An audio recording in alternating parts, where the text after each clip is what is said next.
Ladies and gentlemen, do take your seats, please.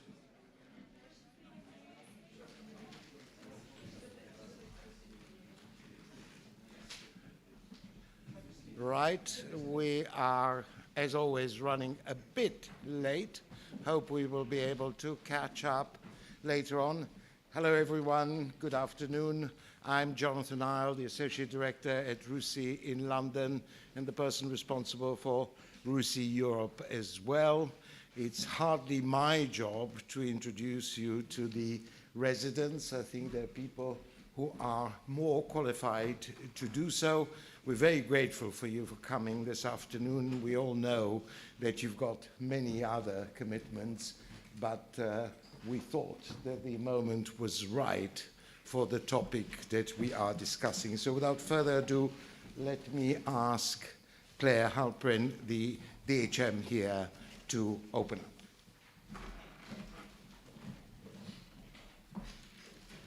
Thanks, Jonathan. I'm delighted to welcome you here to the British residents in Brussels. This is the occasion of the 75th anniversary of NATO. It's not just NATO's 75th anniversary. The UK is proud to be a founding member, but it's also the anniversary for some allies who joined 25 years ago, some who joined 20 years ago, Finland who joined 1 year ago, and almost Sweden who joined 1 month ago.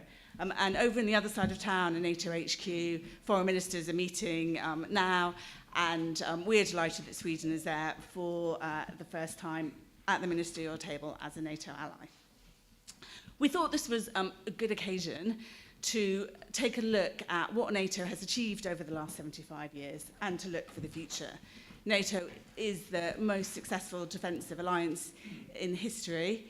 It has protected what are now 1 billion citizens for the last 75 years, but the security challenges change all the time. In many ways, they're more complex now than they have ever been, and so NATO must be match fit for the next 75.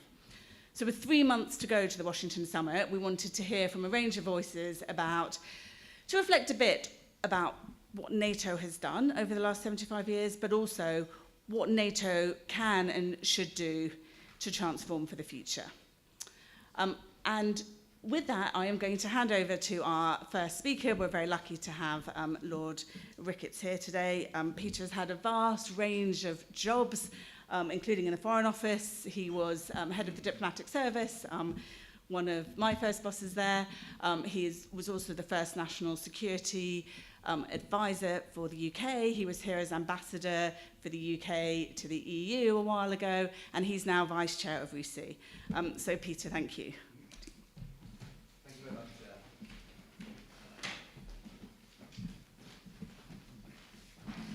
It's great to see everybody here. Thank you to our hosts here at the residence and the delegation to NATO, and to all those in RUSI who've made this possible.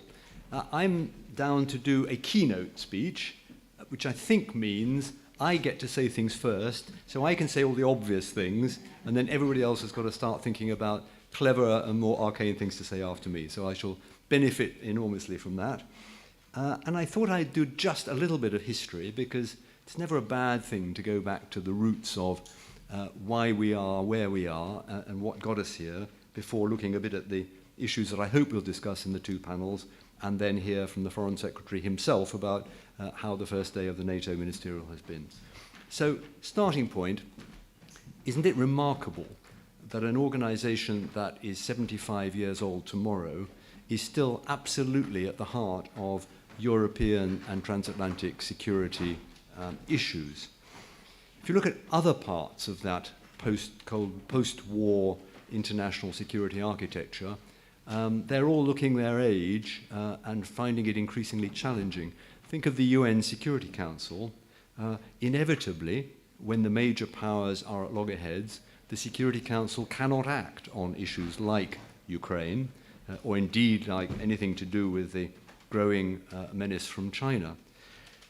That blockage was foreseen by those who negotiated the UN Charter.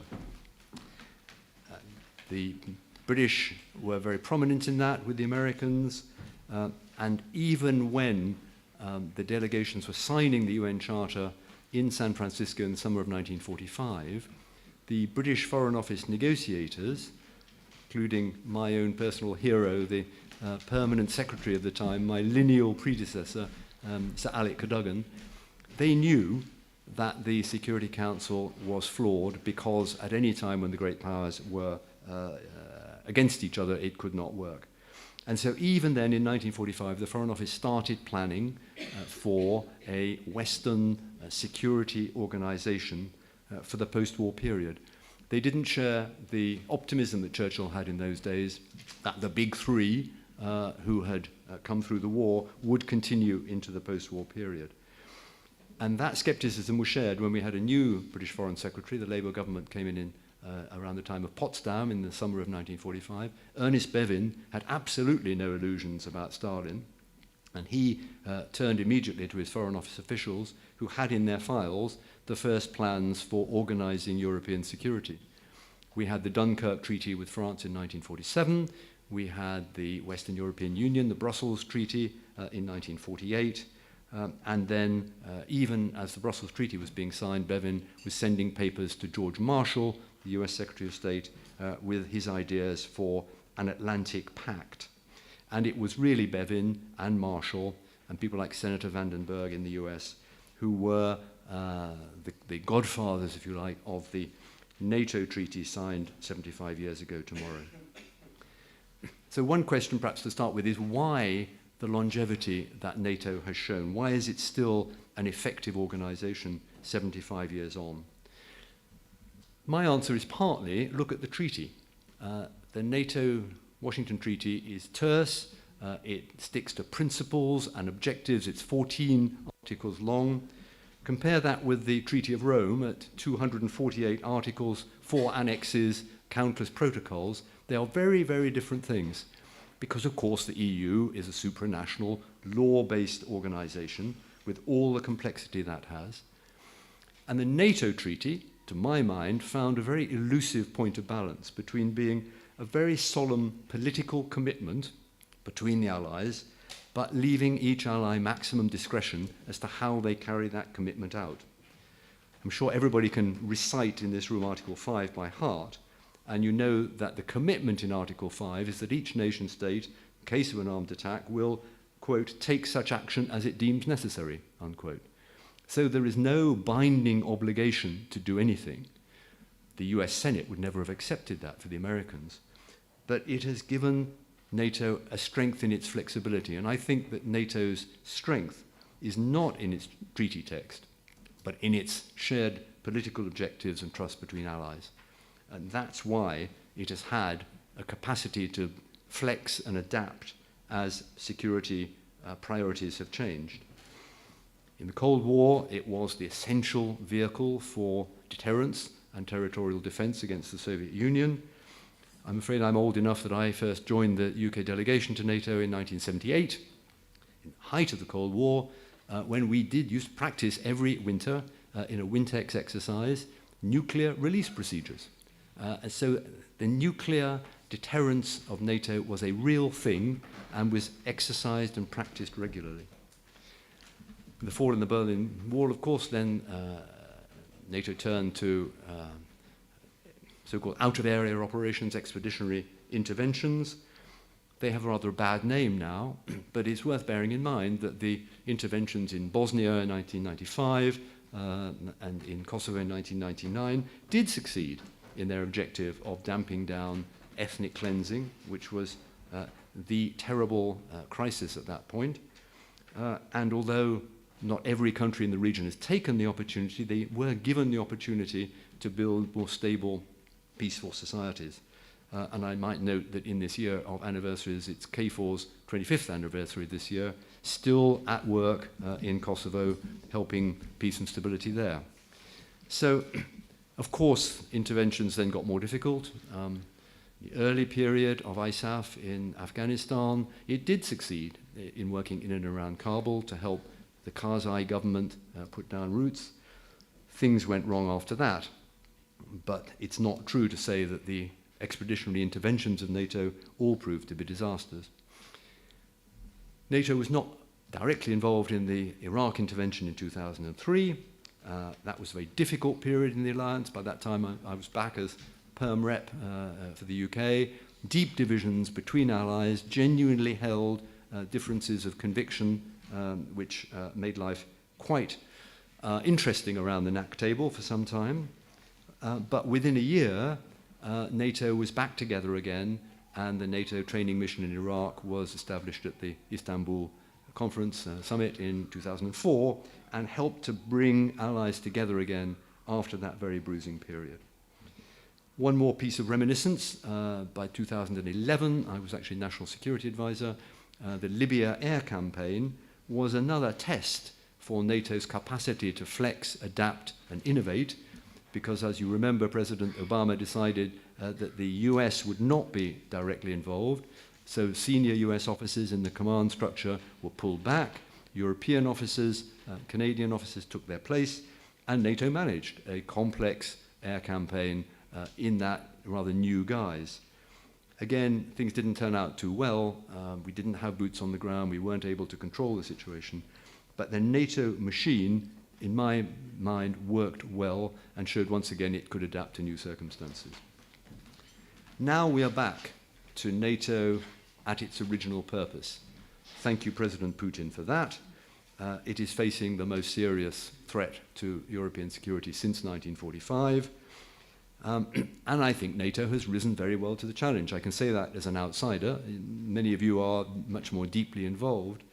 But watching NATO function was very impressive. The US reinforced Europe, using those plans that had been in Shape's filing cabinets for decades.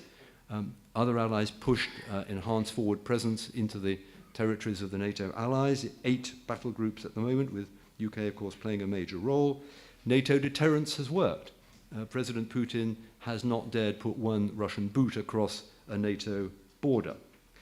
And in many ways, the aggression against Ukraine has already been a strategic disaster for Putin. They achieved none of their objectives, despite taking enormous numbers of casualties.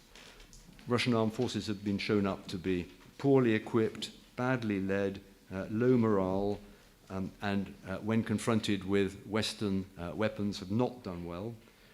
The economy will be weakened by sanctions in the medium term. At the moment it's surfing on the oil price, but in terms of technology and investment it will increasingly lag behind. As Claire said, we now proudly have Finland and Sweden as staunch members of the alliance, enormously strengthening the northern flank. I remember in my time as NATO that Finland and Sweden were proud neutrals, extremely active in the Partnership Council, in many ways more active than many allies, but I could never have imagined them being members of NATO. Thank you again, President Putin, for that, in a change that will long outlast Putin and what he's been trying to do. So, I think the first 2 years have been a success, and to me, NATO feels more united, more purposeful, and of course larger than it has been certainly since the end of the Cold War. I would also say, if it's allowed in this room, that I think the EU has responded effectively as well. The fact that Western Europe has weaned itself off dependence on Russian oil and gas is a major strategic advantage for us. It's broken a piece of leverage that Putin held in his hand. I've seen the EU break through some very long-held taboos about the use of the EU budget to fund arms deliveries to the Ukraine. Again, not something I would have expected from decades of watching the very slow process of European political cooperation. And I think the decision to open accession negotiations with Ukraine and many other countries, Georgia, Moldova, Western Balkans, is a very significant down payment on future European stability. Of course, it's going to take many years to achieve, but I think it's absolutely a signal in the right direction. I personally would like to see NATO sending even stronger signals in the same direction at the Washington summit, but we'll see. And I note also that NATO-EU cooperation has also been boosted by the war in Europe. For decades, I can say this, it was not easy. There were all kinds of complexities around NATO-EU cooperation. I'm sure they're still there in the institutional sense. but things are improving. Certainly, I read in the Vilnius summit conclusions some very positive words about NATO-EU cooperation. I chair a House of Lords European Affairs Committee, and we've recently published a report on the impact of Ukraine on UK-EU relations, and there we hope that the undertaking in Vilnius for the non-EU allies' fullest involvement in EU defence is something that we should take seriously, and perhaps hope that the British government will take active steps on that. So I give high marks to Western countries for the response to Ukraine so far. But there are major problems ahead, as everybody is very well aware. I look forward to hearing from the Foreign Secretary about how the foreign ministers have got on their first day today, about the central issue, which seems to me to be finding the political will as well as the resources to sustain Ukraine into the next phase of this grinding, long war that they are facing. And the stakes are very high. Again, you don't need me to say this, but as a keynote speaker, I can say it for the first time. The Ukrainian armed forces have shown extraordinary courage and resilience, as has the whole population. But they are more and more dependent on continuing Western military and economic support. I know we'll hear from the two seminars about current trends on the battlefield and the geopolitics of the issue, but it is clear beyond doubt that Ukraine needs right now a lot more artillery shells, anti-missile interceptors, and other weapons. So far, looking at the figures, the US has supplied the lion's share of military resources for Ukraine.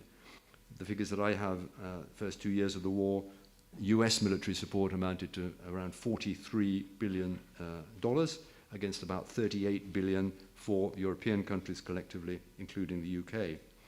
And of course, we're all watching very carefully the fate of this $60 billion package, which is now stuck in the House in Washington. If it continues to be delayed, and given how depleted our own stockpiles are in most non-US NATO countries, it seems to me the only solution in the short term is to do the sort of thing that the Czech government has been very forward in pursuing, buying in material from South Korea and other places. But that in itself is a wake-up call to all countries in Europe, I think, to find ourselves in that position. The honest truth is that for far too long, far too many European countries have been spending far too little on defence. Of course, that has been changing, and it's been changing since 2014. Thank you again, President Putin. Perhaps we should give credit to President Trump of the time as well, but it's mainly been President Putin. Malcolm Chalmers has a very recent paper from RUSI out about the trends in this area, and he talks about a 60% increase in European defence spending in real terms since 2014. If that's right, then that's a very impressive figure, and it looks like we should get to 18, or is it 20 members of NATO meeting the 2% target this year. So definitely better late than never. The new cash, of course, now needs to be turned into real capability, and that is not going to happen immediately. It means removing as far as possible the obstacles in the way of European defence industrial cooperation, and the House of Lords report I've talked to has some points about that, in particular in relation to the pretty restrictive arrangements for the European Defence Fund, which do not make it easy for the UK to partner with other European defence industries. The other thing about rising defence spending in Europe is it has to be sustained if it is going to be any use. The threat landscape in Europe has changed durably, and whoever is in the Oval Office next year, the Europeans need to be showing that they are on a path to take on more of the burden of security in Europe than has been true in the past. So, I'm sure NATO also needs to review its own collective defence in the light of what we've learned from watching the first drone age war in Europe. The Ukrainian armed forces, I'm sure, have a great deal to tell us, which will be important for NATO's collective defence planning. There are all sorts of other issues on NATO's agenda. I mean, I'm very conscious that China, of course, is a rising concern in many of our countries.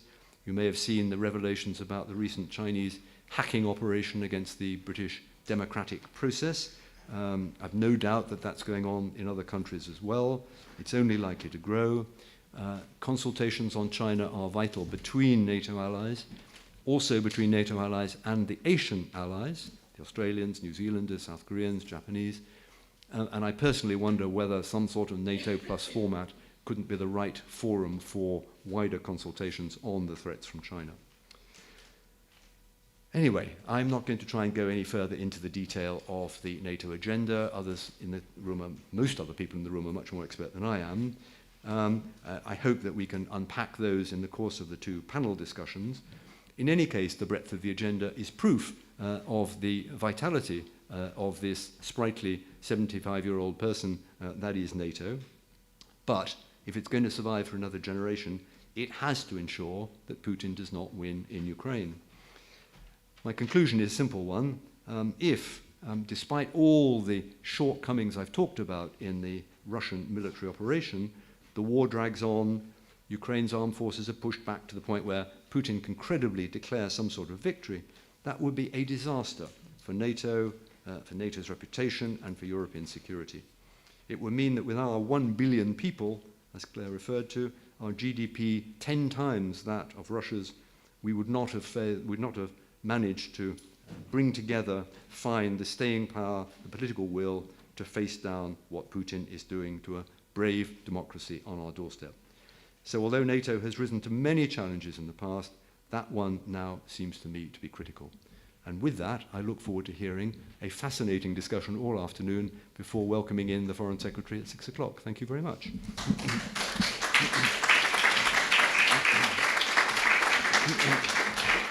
Right, panel number one, please.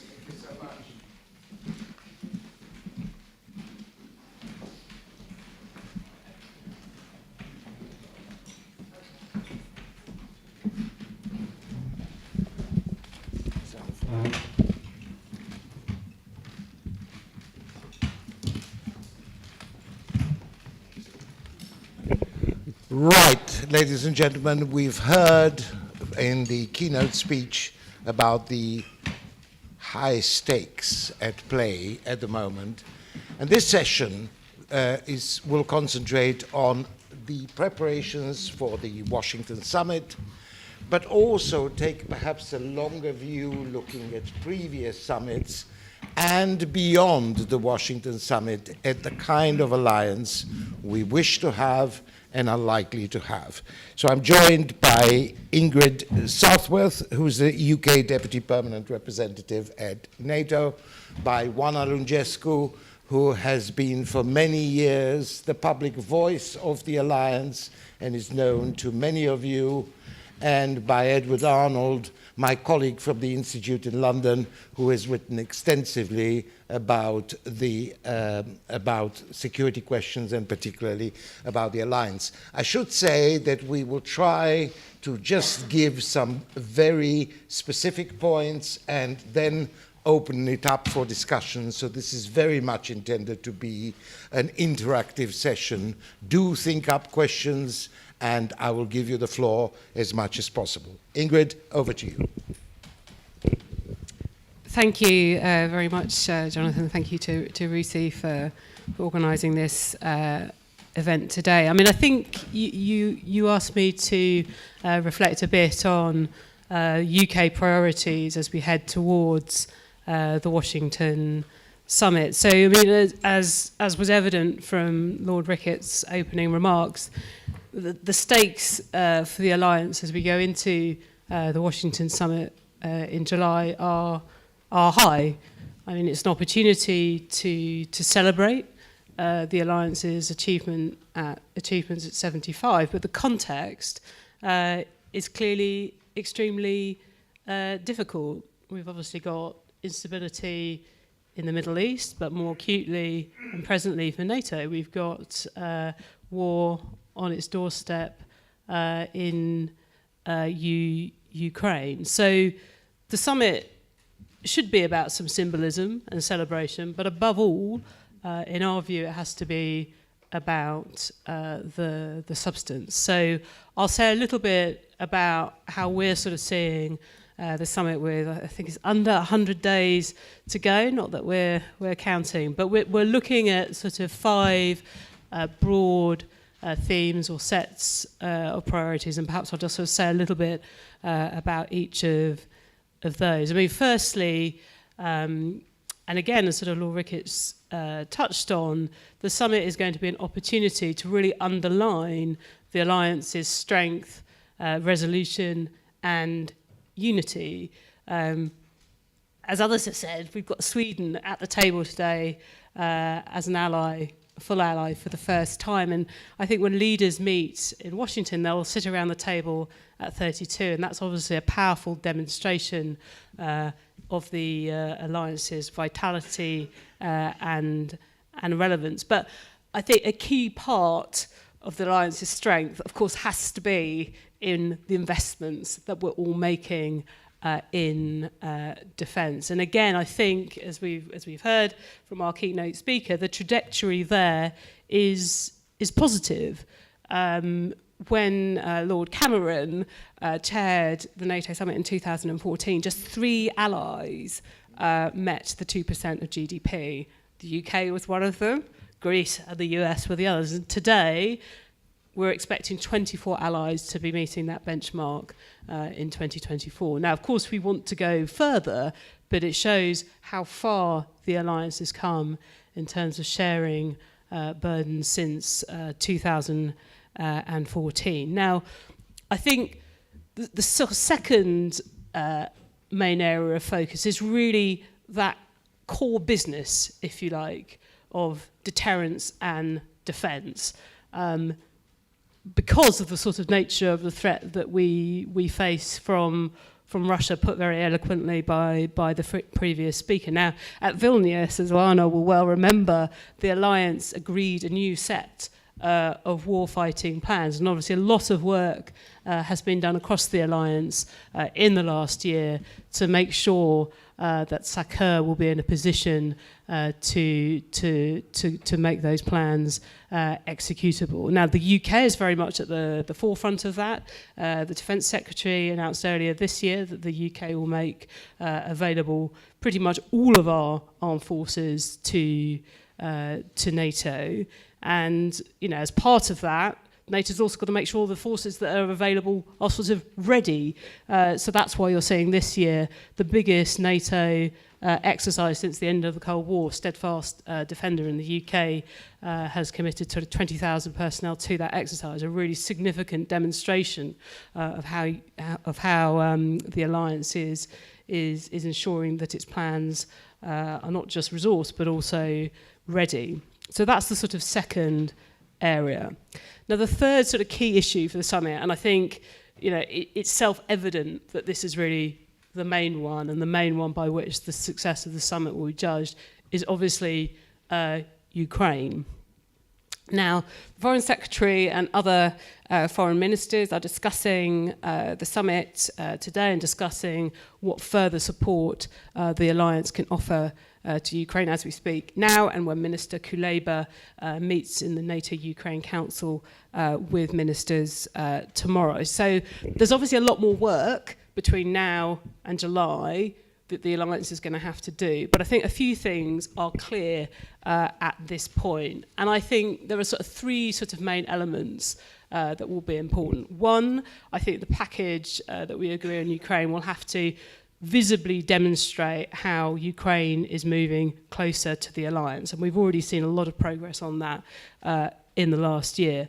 Secondly, I think the package will very much focus on the sort of practical support that NATO can offer, very much sort of playing, if you like, to the strengths that NATO has and the needs that Ukraine has. So, for example, looking at things like interoperability, how can NATO sort of more deeply integrate with some of the organisations that currently support Ukraine? And thirdly, making sure that the alliance helps Ukraine by making funding more sort of predictable and sustainable over a longer term. Now, there's lots of questions about the detail, there's lots of sort of commentary about that in the media, but those principles, I think, are the ones which will endure as we head towards the NATO summit. I think there are two sort of last things that I would sort of just touch on.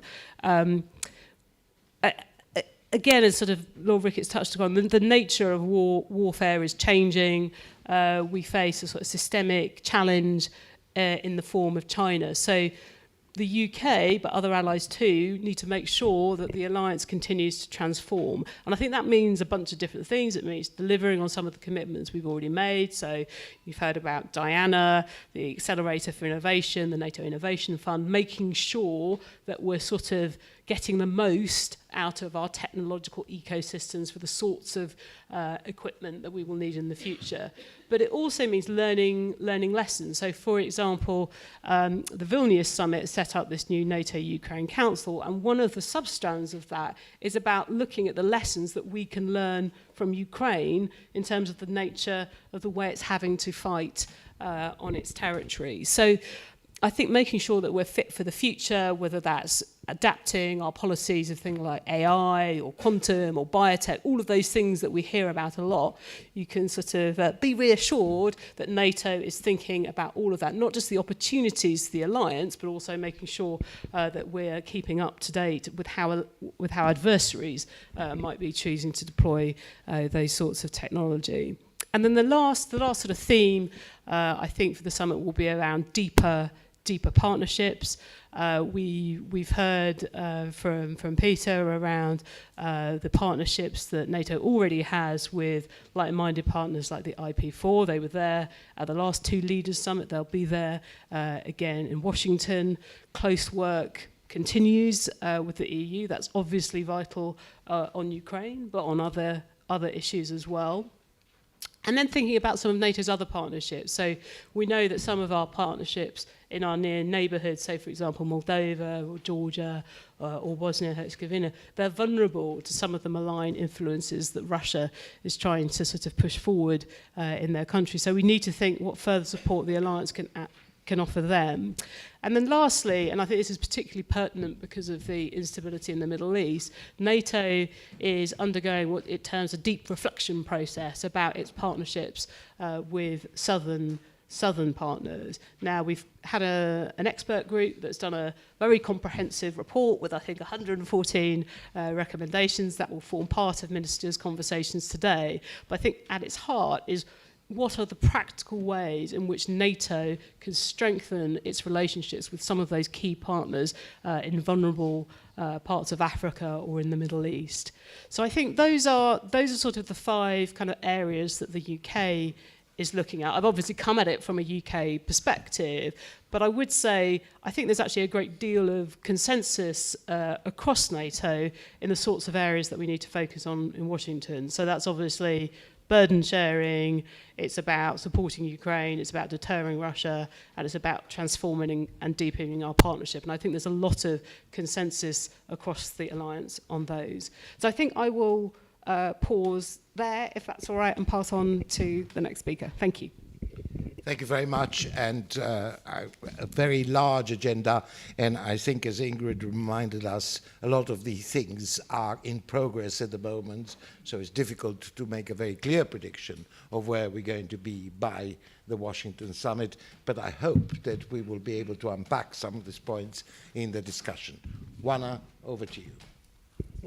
Okay, thank you, Jonathan, and thank you very much to the UK joint delegation to NATO and to Lord Peter Ricketts for framing the discussion. I think a lot has been said, and I think a lot of us have been to a lot of NATO summits over the past years. For myself, I counted probably about 20 as a journalist and as NATO spokesperson.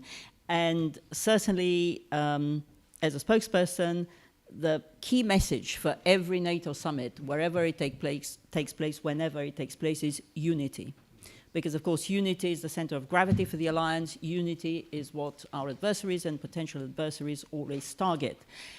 So I would hazard to say that unity will be and has to be the key outcome and message of the Washington summit.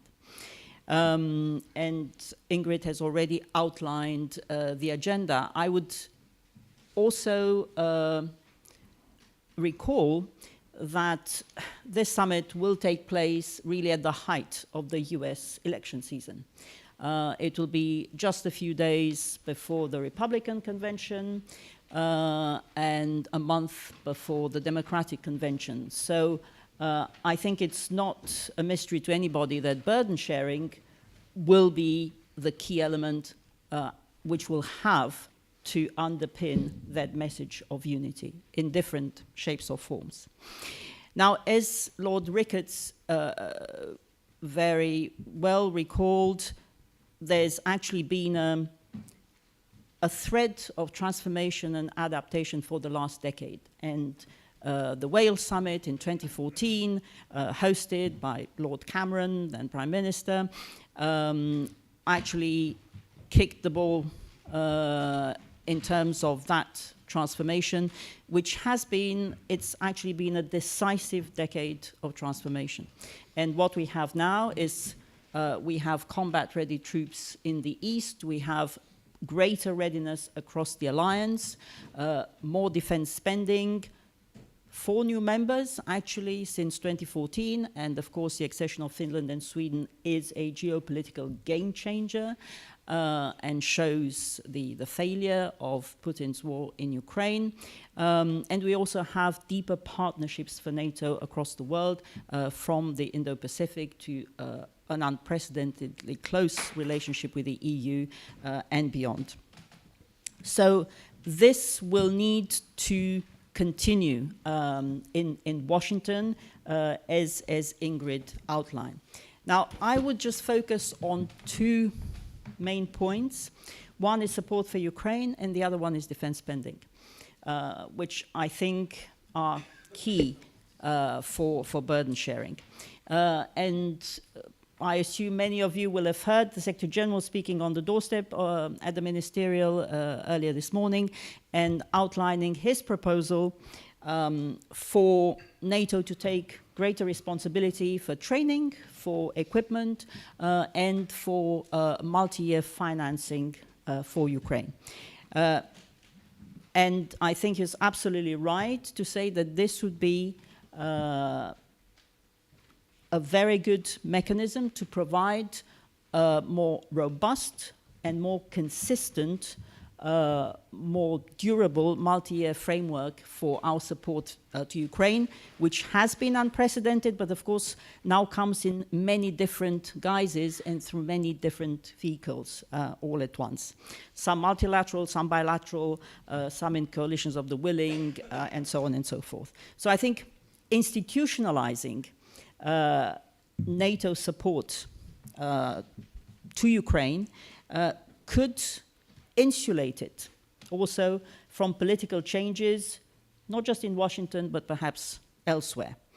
I think it would send a message of commitment to Ukraine, a message of deterrence to Russia, and ultimately it would be a good deal both for Europe and for America. And of course it would be a very small price to pay compared to the incalculable cost of a potential win for Putin in Ukraine. And there's been figures in the media which were not confirmed by the Secretary General of $100 billion over 5 years, but obviously that's for the ministers to discuss. There will not be an agreement this week in Brussels, but hopefully, after lots more negotiations, there will be an overall deal by the Washington summit. Now, in terms of financing, I think it would be interesting, and I know it's only one of the options, but I think the idea of using the cost share formula that is currently used for common funding in NATO, I think is a very interesting suggestion, because of course you may remember that this cost share formula has evolves all the time, but particularly at the end of the Trump administration, it was adjusted to basically have the same cost share participation from the US and Germany, just over 16%, with the UK I think on just over 11%, and France just over 10%. There was less change on the French cost share.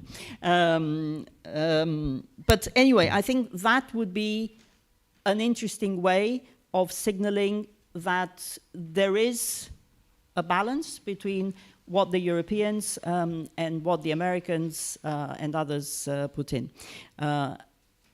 So the other element of the package, I think, is more NATO activity in country, more training, because frankly, if you remember what NATO was doing before 2021, between 2014 and 2021 in Ukraine, that sort of training and provision of equipment actually helped create the modern Ukrainian army, the NCO Corps, that has been fighting so bravely on the ground.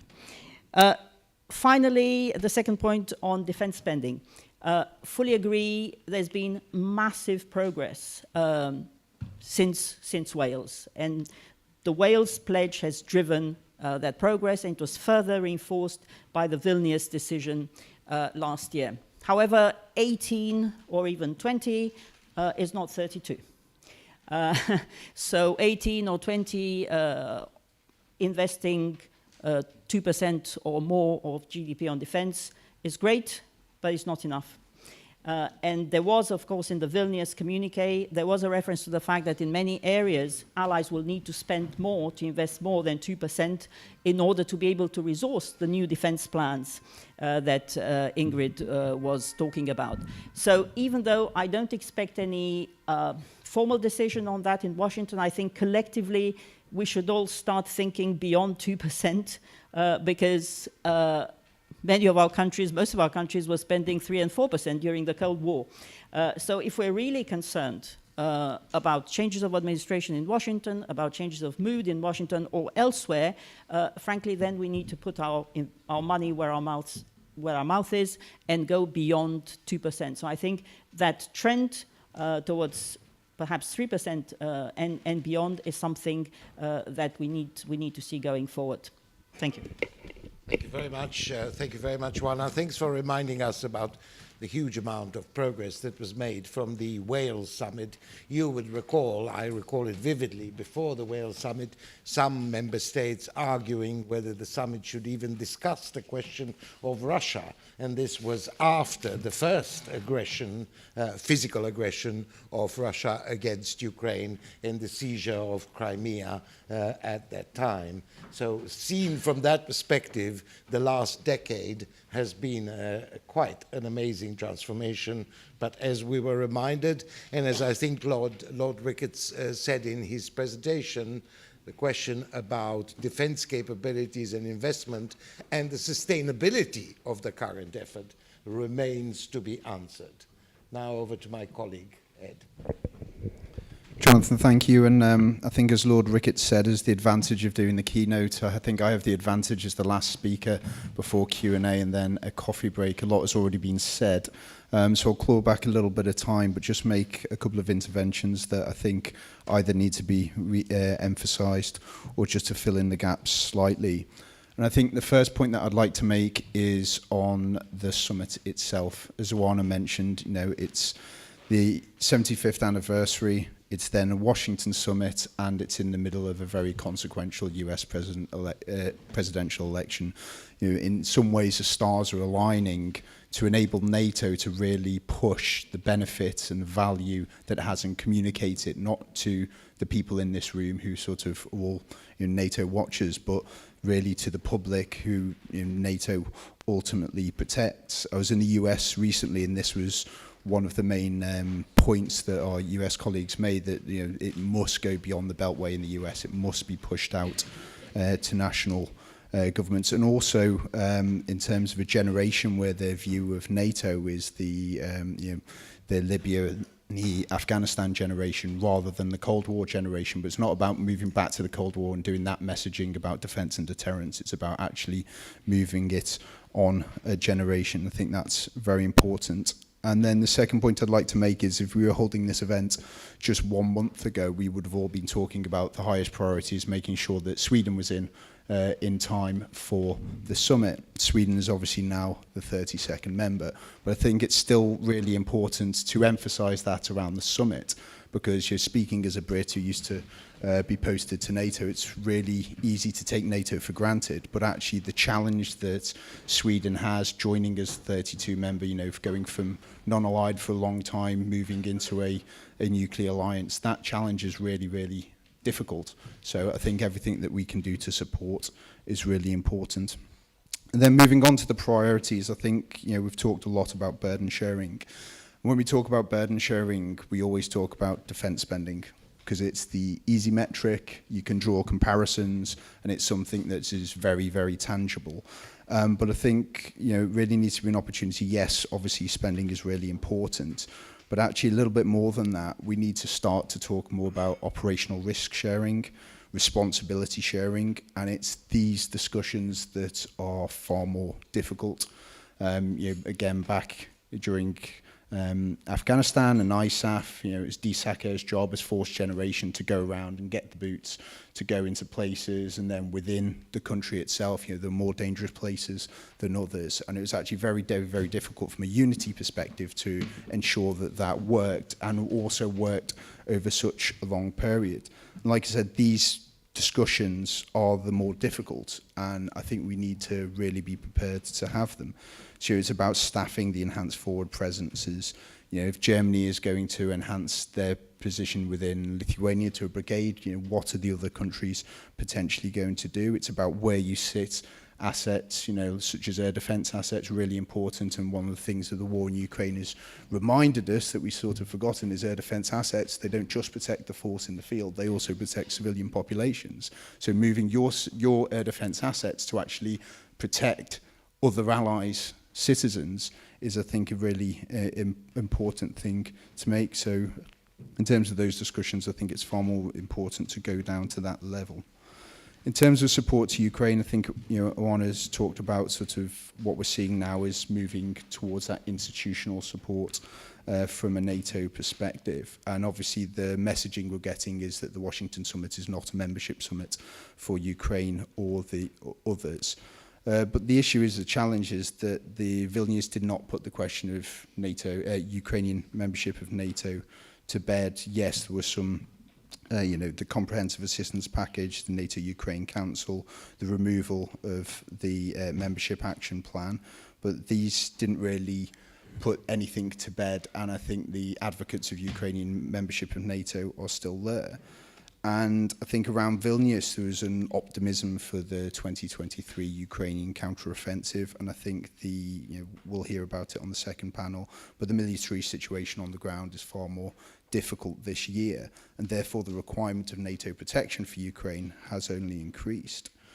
And what we're seeing at the moment, my count, I think, was Finland signed out today, but the 8th G7 bilateral commitment to Ukraine. And I think where we see NATO support, what is really important, that all of this is integrated as best as it can be, because the challenge now of having bilateral agreements from so many nations, and they'll obviously grow up until the summit, is it's actually very difficult to coordinate support, and they're taking some of the other issues. So, for example, the NATO Ukraine Council has a mechanism to have consultations within 24 hours. A lot of the other agreements do as well. So that's going to be a challenge. It's going to be a real challenge for Ukraine to be able to absorb all of this. So I think if NATO is moving towards sort of building these wrappers and building up some of these, you know, other the fund that Oana mentioned, it's really important to also streamline the rest of the processes to make it as easy for Ukraine as possible. But ultimately, you know, the NATO's challenge is that they need to signal to Russia that NATO and its members are here to support Ukraine for the long term. That's going to be very, very challenging without making a lot of substantive progress in time for the summit. And then finally on NATO transformation, you know, I think this really is a cause for celebration, but also a caution against complacency. I think Oana, really important to contextualize transformation from 2014, which was when I was posted to NATO. And what has happened since then, it's only accelerated over the last 2 years, but the requirement for NATO to continue to adapt is absolutely there. And I'd absolutely agree with Lord Ricketts, high marks this far, but challenges ahead. And I think what's really important for NATO now is to move probably more in terms of the conceptual components and the mentality. We heard a lot at the start of this year, and started sort of by NATO chairman of the military committee, and then other national chiefs and other politicians within member states are really talking about preparedness for war. I think what's really important to get towards, we've got the defence plans now, reinforcement plan, domain plans, etc. NATO really needs to move from exercises to rehearsals. Rehearsals is the last stage after you receive orders, and that's really to the advantages of NATO as a collective military system. We now have far more data on how on how Russia has fought, and really importantly now need to understand how Russia will adapt. But it's the beauty of the regional plans. They're an enhancement of national plans, and it means that our forces can now train for exactly where they need to fight. And that's a considerable advantage for NATO, and I think that's where we now need to focus. It's that mindset change now. And I'll leave it there, Jonathan. Excellent. I mean, I must admit, these kind of sessions, especially if they involve governments, usually have the risk of being transformed into a sort of hip, hip, hooray kind of sessions where we pat each other on the back about what has been achieved. Now, there has been some justifiable pride in what we have achieved, but I think you would agree that we have also highlighted quite a number of challenges that need to be tackled, and we have not shirked from listing them. It's over to you now. We have a good 15 minutes. Can I ask if any one of you wants to ask a question to the panelists in general, to wait for the microphone to come to you, and to introduce yourself? Who would like to be the first one to start the questions? I wonder if I could entice any one of our colleagues here. The gentleman over there. The microphone will come to you in a second. I'll abuse my position as a journalist who's very kindly invited. Thank you very much. Bruno Waterfield of the Times. I just wondered, I mean, you haven't really talked about this, but is it a really good political message to be sending at the moment, to quote the briefings of what Stoltenberg has said, that NATO needs to create a shield against the winds of political change, to insulate itself against what are, after all, whether you like them or not, democratic elections? Is that really a good message to be sending at the moment? Okay, that's an excellent point. So let's be frank about it. Trump-proofing, which nobody from NATO has suggested in such terms. Juana, from your perspective, from your privileged perspective of looking at the messaging, the public profile of the organization, is it clever for us to appear to be trying to shield ourselves from a democratic decision of American electorate? I don't think this is the point, Bruno. I think the idea is that we need to invest in what unites us. And not leave gaps which may enable divisions which could lead to paralysis in decision making. So I think the point is we're already doing, all NATO allies are already doing a lot together and separately. All basically 99% of the support to Ukraine does come from NATO allies. So it makes total sense to have NATO assume a more overarching role, both in terms of training, equipment, and financing, to pull all the threads together so there is greater oversight, but also better burden sharing, which I think was also the point. And for the Ukrainians, that would mean that they would not have to wait and wonder whether they will get, 60 billion today or 20 billion tomorrow from one or another ally, but rather they would have a consistent channel of support. So I think this is the idea. Ingrid? Thank you. I think I'm going to largely sort of repeat what Oana has said. I mean, I think sort of regardless of who is in the White House, I mean, it has to be right that European countries continue to step up and invest more in their own defence in terms of NATO's support for Ukraine. I think that's about looking at what NATO is best placed to do and what Ukraine needs and build a package around that rather than sort of second guessing sort of political changes, whether it's in Europe or on the other side of the Atlantic. Thank you. So you would say that the current discussion that is taking place not very far from here is not really concerned about who is going to win the elections in the United States. It is concerned with trying to suggest how the Europeans could harvest their resources in a better way. Yeah, I mean, I think it's, as I say, it's about, in terms of Ukraine, I think it's about working out where NATO is best placed to further support Ukraine, and that's about the sort of institutional wrapper that we can put around things like coordination of training or equipment or whatever it might be, and that is where NATO is well placed to support Ukraine, and that's not a, that's independent of, you know, what elections are taking place and where they're taking place. So yeah. Thank you for that. The gentleman over there.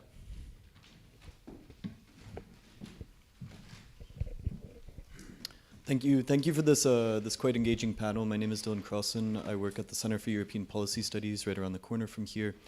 And I wanted to maybe go back to history a little bit. Recently, sorry, not so recently, France vacated command structures of NATO and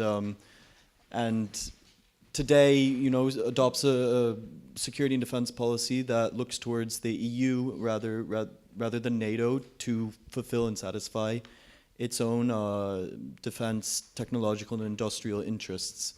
And so I wonder, to what extent do you think that this announcement by the Secretary General could continue to fuel tensions and accusations of duplication with the many initiatives that have been put on the table and are being implemented by the EU, such as EDIRPA, the European Peace Facility, and whatnot. Thank you very much. Thank you very much indeed. Ed, I wonder if I could start with you. To what extent the discussions taking place inside NATO at the moment may be seen by some of alliance members as duplicating other discussions taking place, for instance, in the EU over the so-called bonds for assistance to Ukraine? Yes, we expected some questions about this earlier, and I think, Oana's point earlier that it's really important to try and understand sort of the detail behind what's been announced today. I mean, effectively, summits provide a deadline, so the way that policy is formulated is sort of ideas are generated and pushed out for discussion, and it then gives 3 months now to really understand what these the financial mechanisms around them will be. The challenge is, yes, duplication, and I will remember Madeleine Albright's 3Ds. It's sort of the heart of what I used to do when I got into European security, and they always remain extant. But I think there's always within Europe a bit of a worry of sort of the end product, whereas capability, or you see it on task forces as well. What badge is going to be on the shoulder? What is the mission set going to be? Rather than taking it back to first principles, that the equipment and just needs to be there in the first place. The right forces need to be at readiness and available. So I think we need to really understand it more from a capability perspective rather than just a financial number. And it's really interesting that both, the initially on the funds for the bonds, both the fund today and also the Zeitem vendor as well, all came up at 100, US dollars versus, euros, which shows that it's sort of, we're talking about these very high level numbers. I'd like to see really the detail that goes behind it. Specifically on the France point, I mean, in terms of European sovereignty, strategic autonomy, I think intimacy was one word as well, that from a French perspective, I mean, if these are going to be sort of coalescing ideas and a real vision for Europe, then it really France needs to take a lot of European nations with it when it's currently struggled to do that. Whereas NATO is very clear now with its, everything that's happened predominantly in the last 2 years about where it needs to be. It just needs to move away from that sort of making sure that there is, I think the rhetoric is there on the NATO part. It just needs the reality to like pull up. NATO knows where it's going. It just needs to ramp up. Whereas I still think the idea on the EU side is they don't quite have that vision there yet. Thank you. Thanks. Yeah, obviously, you started from a premise that was very long ago, because France, of course, is very well back in the integrated military structure at SHAPE, and actually has a very important role both in the battle groups, in Romania, in air policing, and many other parts, and of course supporting Ukraine. So I don't think that that's the issue. In terms of duplication, well, obviously there will always be some sort of element of duplication, because I think with so many stakeholders involved, you already see the duplication now. And I think the whole point of what is being discussed at NATO, and we don't know, we're not in those discussions, we don't know all the details and how it's going to evolve, is exactly to try to streamline and to provide greater consistency, coherence, and sustainability to all the unprecedented efforts that are being put into supporting Ukraine. But we should not forget that what Ukraine strives towards is NATO standards, NATO interoperability. That is also what was decided at Vilnius. That's what they want. That's what allies have been working with Ukraine on for many, many, many years. Since, especially after 2014, especially with allies such as the US, Canada, Britain, of course, Turkey, which all happen to be non-EU allies. They made absolutely key contributions to ensuring that the Ukrainian armed forces are as robust as they have proven to be over the last 2 years. The same thing for ammunition, for equipment. The standards for that are NATO standards. And I think it's quite important that those standards don't get duplicated or second guessed. I think that is the real concern that I would have in terms of the defense production base, industrial base, which obviously will be touched upon later.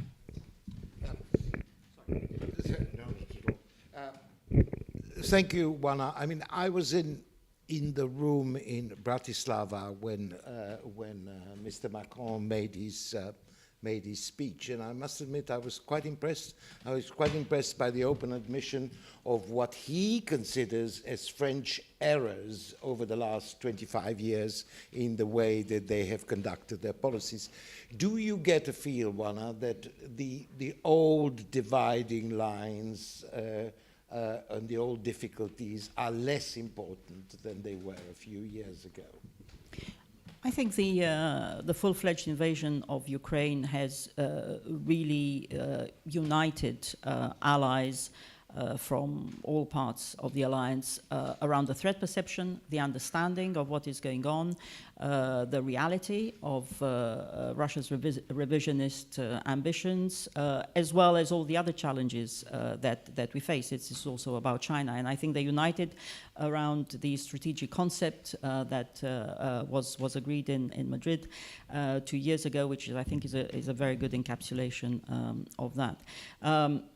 I think we also need to look at the realities, because if there's, as we've seen all the speculation also that Bruno was referring to, if we're really concerned that the US will provide less support to Ukraine, then we need to look at the calculations that the Kiel Institute has made that the Europeans would need to double their current effort to Ukraine. Are the Europeans ready to do that? I think that would be a good question to ask in terms of what would be the ways to stimulate and increase that support. So that's why I think the discussions on how we create better burden sharing and a more sustainable framework for this support going forward is so important. Thank you. Ingrid. Yeah, I mean, I don't have a huge amount to add to that. I mean, on a day-to-day basis, we work incredibly closely with France on the full range of issues that we're dealing with at NATO. On Ukraine especially, I mean, we're like-minded with France, particularly on Ukraine, and work with them very closely. I mean, on burden sharing more broadly, I know that the French foreign minister has co-authored with his German and Polish counterparts an article in Politico today which talks exactly about this conversation about burden sharing, and that 2% is very much a floor, not a ceiling. And in terms of sort of UK spending, the Prime Minister has articulated that we have an aspiration to get to 2.5% when the economic conditions are right. So I think, just to pick up on your point, Owen, I think that's very much the broader trajectory. Thank you very much. So, in terms, I saw you were nodding vigorously when Lord Ricketts mentioned the House of Lords report. You think that the relationship, some of the old time-wasting discussions about European Union versus NATO are no longer so relevant or so crippling as they used to be in the discussion about security arrangements in Europe? I mean, look, what I can say is that, you know, I think there are very strong working relationships between NATO and the EU. In 2023, there was a sort of further joint declaration which set out a number of new areas of work that NATO and the EU wanted to cooperate on. But I think Ukraine is an excellent example of where each organisation has lent into its strengths. So obviously you see the EU with its focus on sanctions, the EPF and sort of looking at the financial instruments the EU can bring to bear, and then you've got NATO doing what it does, which is looking at how we can sort of improve our deterrence and defence, what we can do on the eastern flank, and then of course now looking at what we can do to support Ukraine on the critical practical needs that it has to become fully interoperable with NATO when it joins in the future, which is its destination. Thank you. Thank you very much for that. Yes, Juana, you wanted to add something? Yeah, could I just add that I think NATO-EU partnership right now is at an unprecedented level. We've never seen as much work together, also on understanding the world, but also dealing with with the challenges that we face. So I think that's fantastic. On the other hand, I think we also need to be aware of self-fulfilling prophecies, because we sometimes hear a lot of speculation and angst about what might happen at the next American elections, or in other elections, and we do sometimes hear this call for basically Europe alone. But if we were concerned in previous years about America alone, then we should also be concerned about Europe alone, because neither is the way forward. And that's why I think investing in what unites us and keeping America and Europe united in NATO is the only way to go ahead, because you look around and you see autocracies like Russia, China, North Korea, Iran coming closer together. It would be a tragic mistake if at this point in history, Europe and North America would drift apart. And I'm sure that this will not happen at the Washington summit, just the opposite. We will reinforce that unity. Thank you. Thank you very much. And I think our colleague from SEPS agreed with you on the general interaction between the European Union and NATO at the moment, that it is in a far better shape than it has been for many, many years. I think we've got time for one last question, particularly from this section. The gentleman over there. I think you have been trounced in that part of the room. Thank you. Kim Kitatani, I'm the Managing Director of the International Council on Environmental Economics and Development. We are a United Nations think tank. We're here from New York City. Thank you for the presentation. I have a question about the NATO 2030 initiative. I know that hasn't been really active since 2021, but how do you think the NATO 2030 initiative can contribute towards solving current challenges, especially since NATO needs more support in terms of coalition building and funding, especially with respect to economic security? Wanda, do you want to take the 2030 initiative? Yeah. Not moving from 2021. Well, the NATO 2030 initiative was specifically conceived as paving the way to the new strategic concept. So we need to see it in that broader context. So it's not a standalone initiative. It's part of this decisive decade of transformation since 2014 and how we could move into the new strategic concept and beyond. And I think one of the very significant elements of the NATO 2030 agenda, which was very innovative, was, for instance, the focus on the security challenges posed by climate change. And if you look at the strategic concept agreed in Madrid, that is a very clear recognition of the existential challenge that climate change poses. So that was really a new departure for NATO. And also, of course, recognizing all the issues relating to economic security, as you mentioned, energy security, because, of course, as we see from the Russia's invasion, full-fledged invasion of Ukraine, is also that the EU and others around the world had to realize their dependency, for instance, on Russian energy. And Lord Ricketts mentioned, the absolutely, I think, historic progress that the EU has made in weaning itself off Russian energy as quickly as it has. Who would have expected that? But this is also a point and that's also touched upon in the strategic concept and in the work that went around NATO 2030 to consider any other dependencies that we may have and to assess those dependencies, for instance, on China, and to be aware of our vulnerabilities and how we can mitigate them. Thank you very much. Ingrid? Thanks. Yes, I was going to say the same thing, which is obviously the strategic concept from which obviously the 2030 reflection process fed into.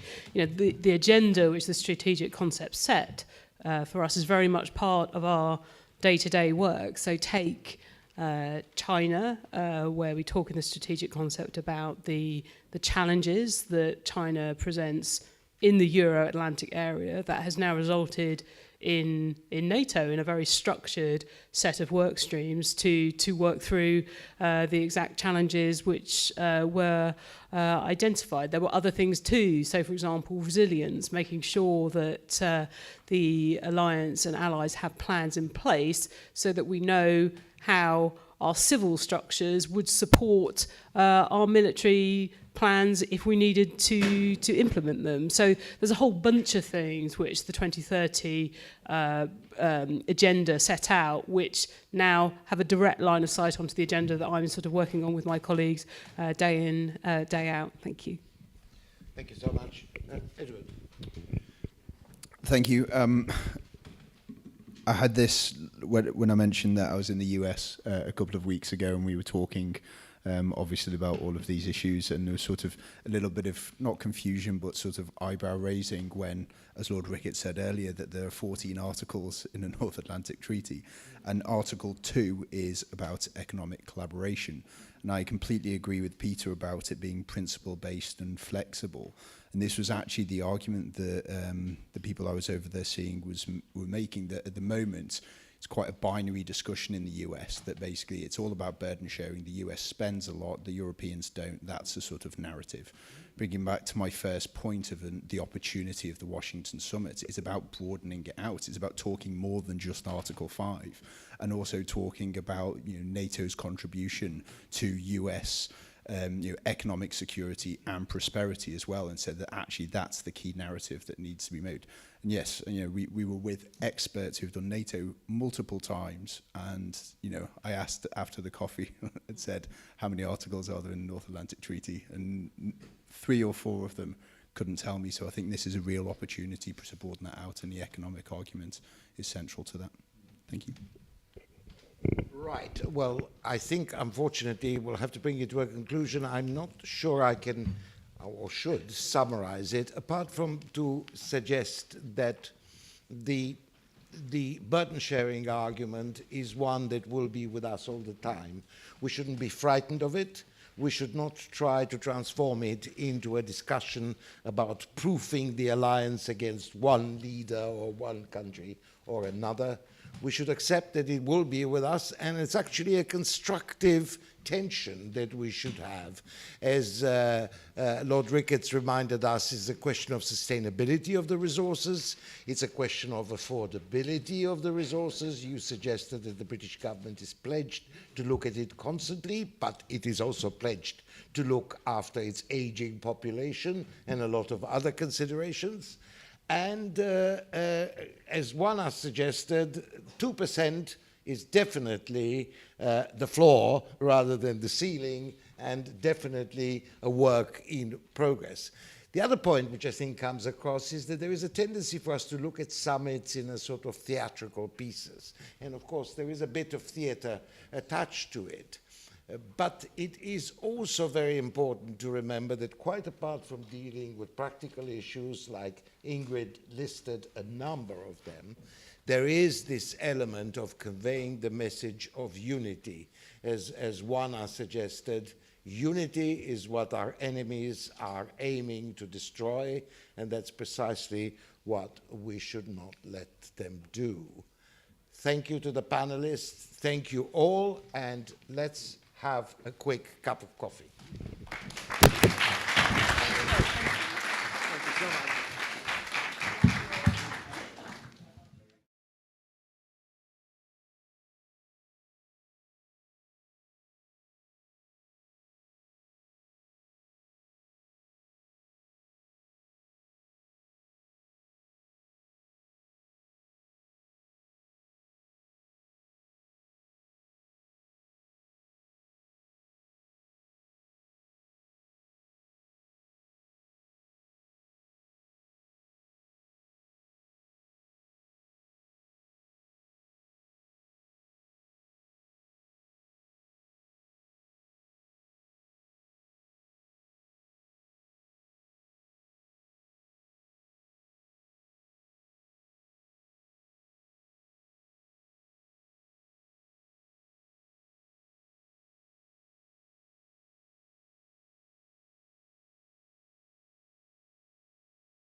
Great. Well, thank you very much, everybody, for coming today and for coming back. Hopefully, you are refreshed with a bit of coffee and some biscuits. I'm Matthew Saville. I'm the Director of Military Sciences at RUSI. And next up, we've got a discussion on Russia and the threat to the Euro-Atlantic region. I mean, of course, as you've heard, NATO has got a whole range of issues in mind when it is looking to the future, but I think we would all agree that the past decade has really brought into sharp focus Russian ambitions, both kind of globally and for the Euro-Atlantic region. And to help with this, we have assembled a kind of a crack panel of experts and practitioners. So I've got Natia Seskuria, who's one of our senior associates with long expertise on Russia. I've got Gareth Williams, who is the head of the government's Euro-Atlantic Security Policy Team.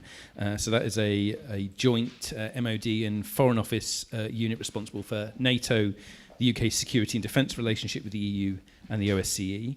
I've got Carl Ford, who is the Director of Defence Planning at NATO, as part of the international staff.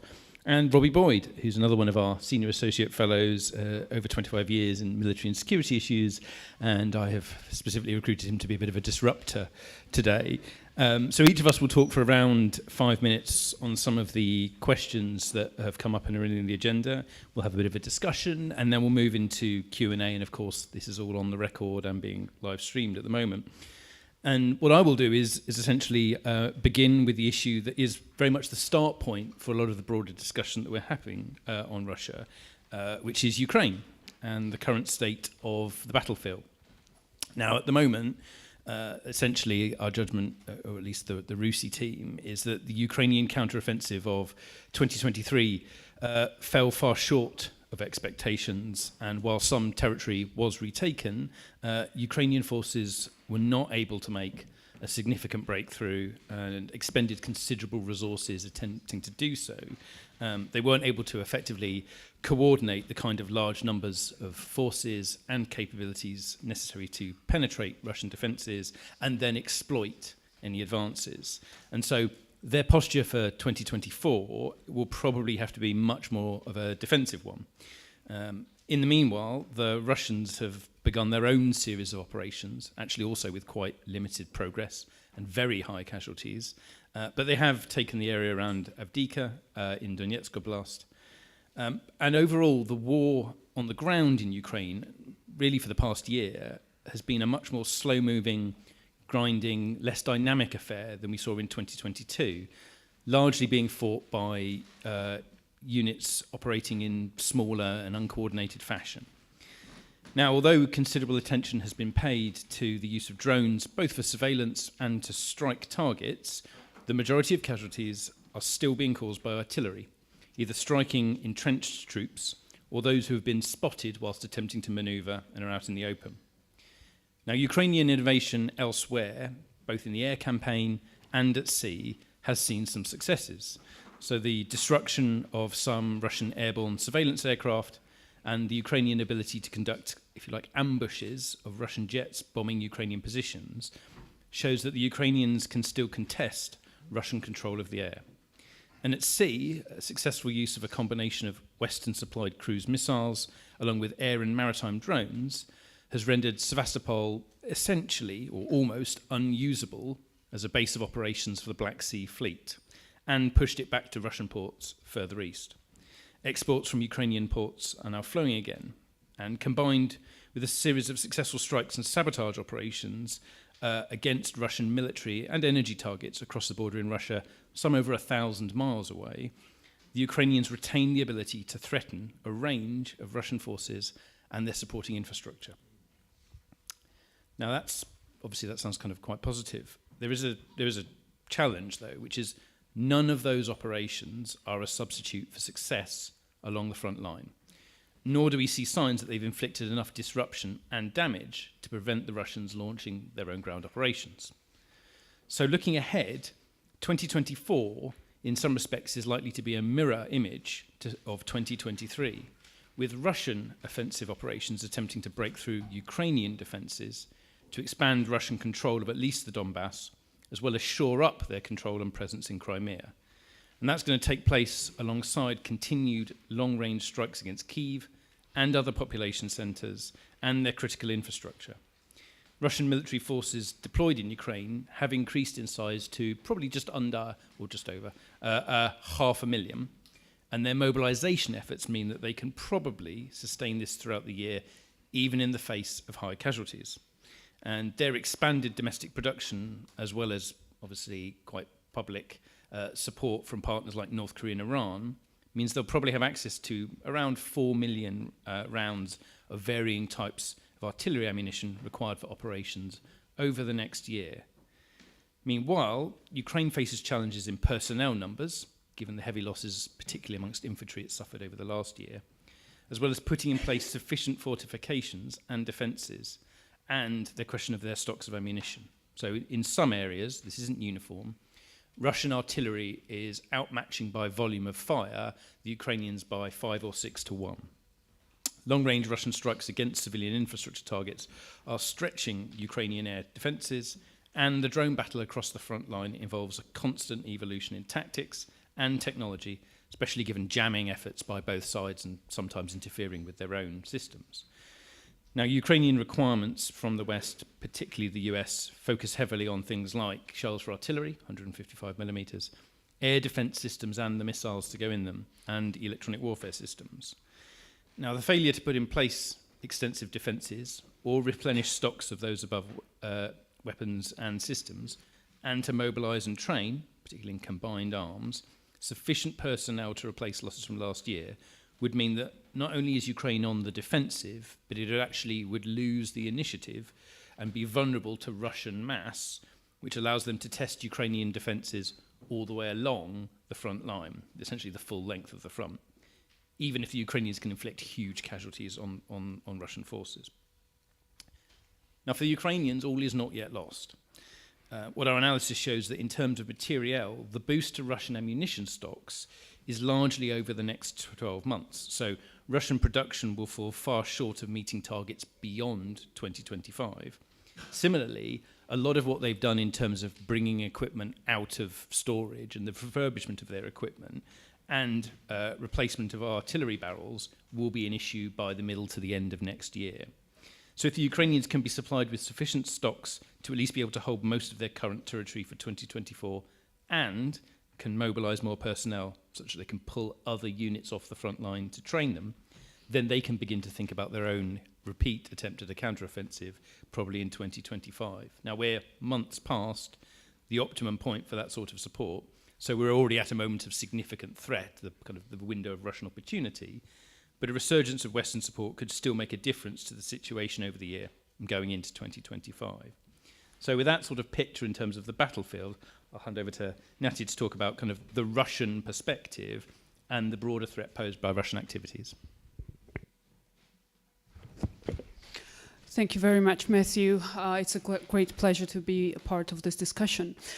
Well, I will talk a little bit about the current developments, the Russian plans, and then I will touch upon the topic of the Black Sea and the vulnerabilities within the Black Sea region. At the initial stages of the war, Ukraine saw an early advantage in terms of its ability to outmaneuver Russia and, of course, the bravery and resilience of the Ukrainian people that were very much aware of the existential threat due to the past experiences of the Russian aggression against their country. Yet 2 years on, despite various assumptions that Putin's regime would have been under a tremendous pressure to stop the war at some point due to the initial Russian failure on the battlefield, first of all, and then in conjunction of the Western sanctions and the increased isolation of Russia at the international stage. This has not happened really, and Putin does not.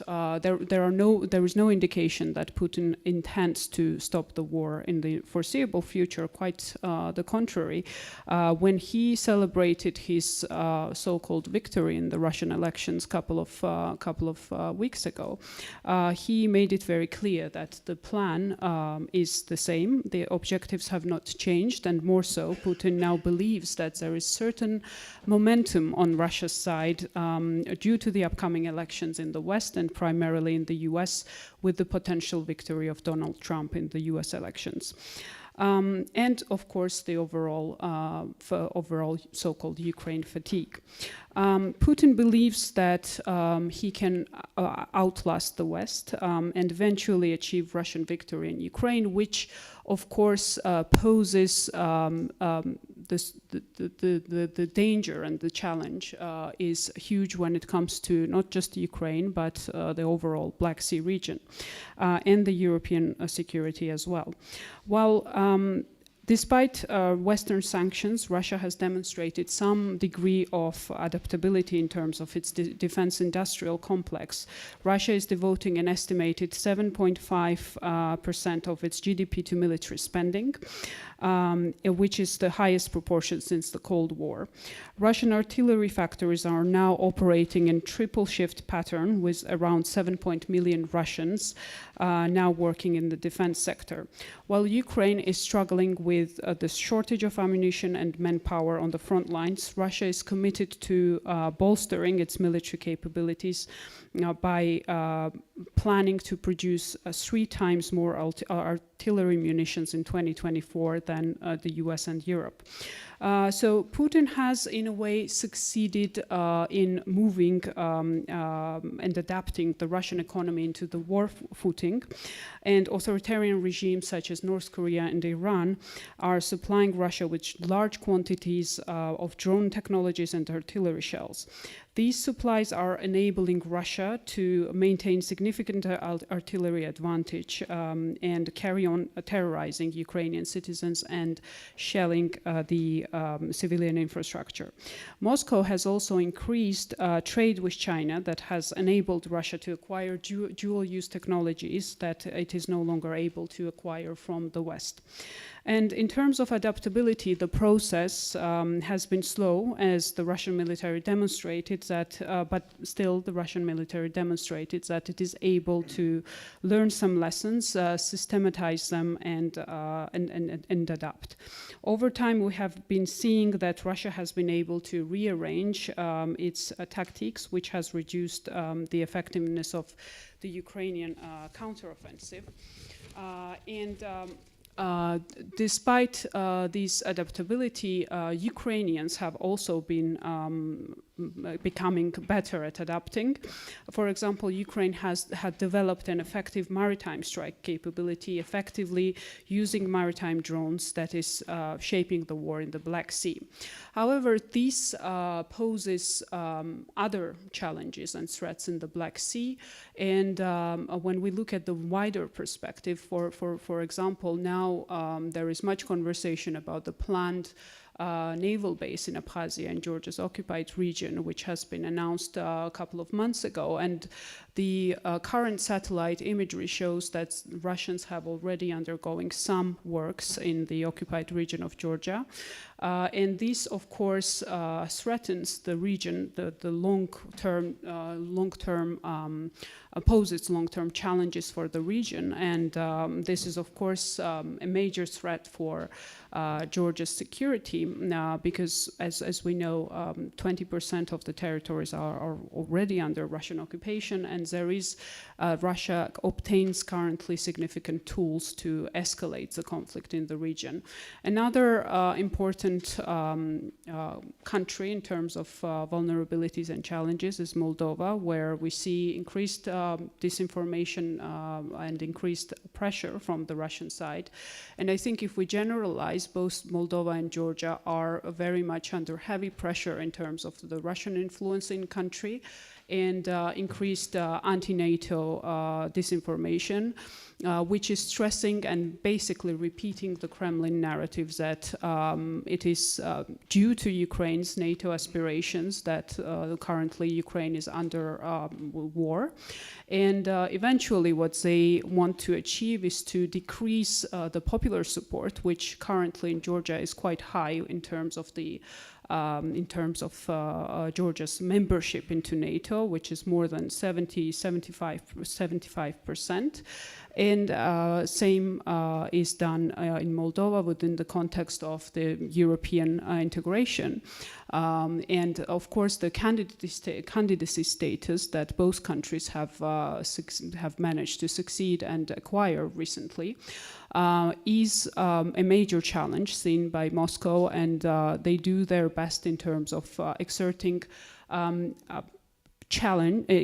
pressure from using unconventional means in this case, such as putting economic pressure, putting pressure in terms of the narratives that they're trying to push forward in these countries, but also eventually to threaten with opening up another second front, for example, which is a major war scare currently in these countries, and therefore the expected elections in both countries, in Moldova and Georgia, are posing a major threat in terms of the further Russian intervention in these areas, which is still seen by Russia as to fall within the sphere of influence of Moscow. So I will finish here, and happy to answer any follow-up questions.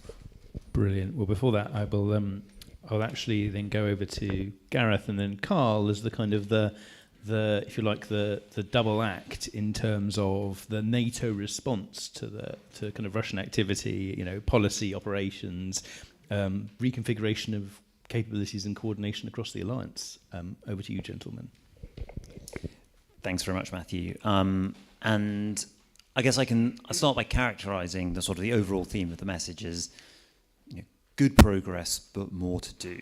And I think that kind of fits with some of the themes of that others touched on earlier. And I'll also reference some of the other things that have been covered in the previous session, but I'll skip over them quite quickly and get to points that are more unique.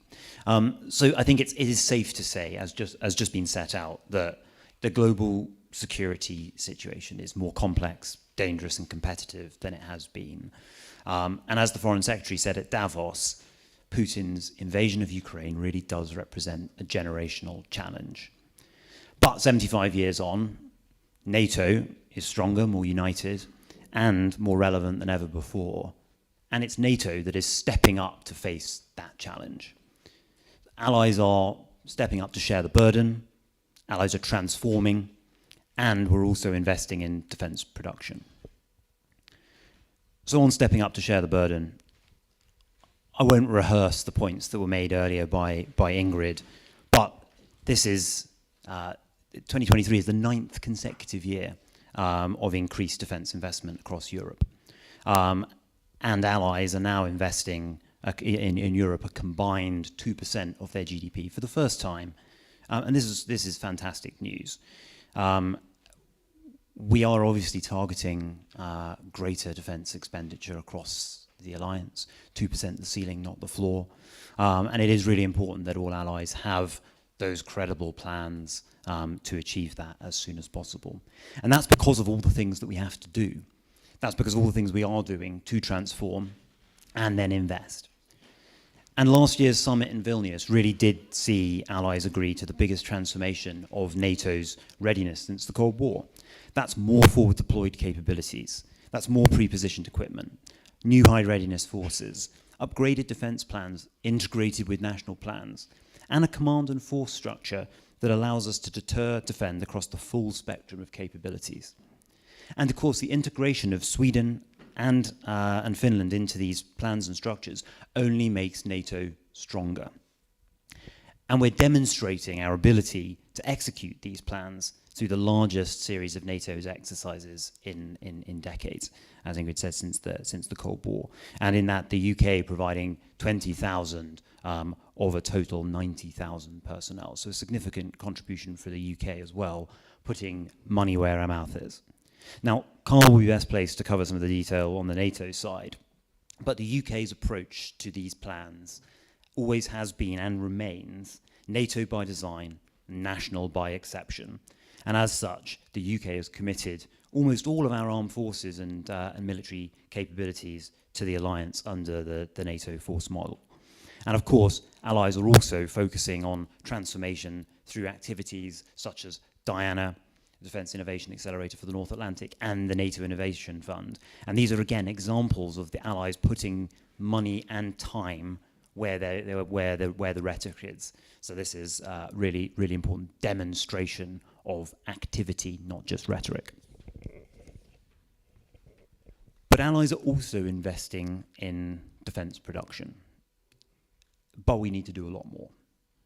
And we need to do this for Ukraine, because deterring aggression in NATO's near neighbourhood is necessary for our collective security. And the world is watching. And as has previously been referenced, the costs of a Putin win are far greater than helping Kyiv prevail. So supporting Ukraine is not a charity. It's an investment in our own security. But this has become a war of production. And Russia is currently outspending Ukraine by an approximated $60 billion per year, with the shortage of shells being a significant factor in battlefield dynamics, as touched on by colleagues. So what must we do? We must be prepared to gift more now. We need to dig deeper into our own stocks.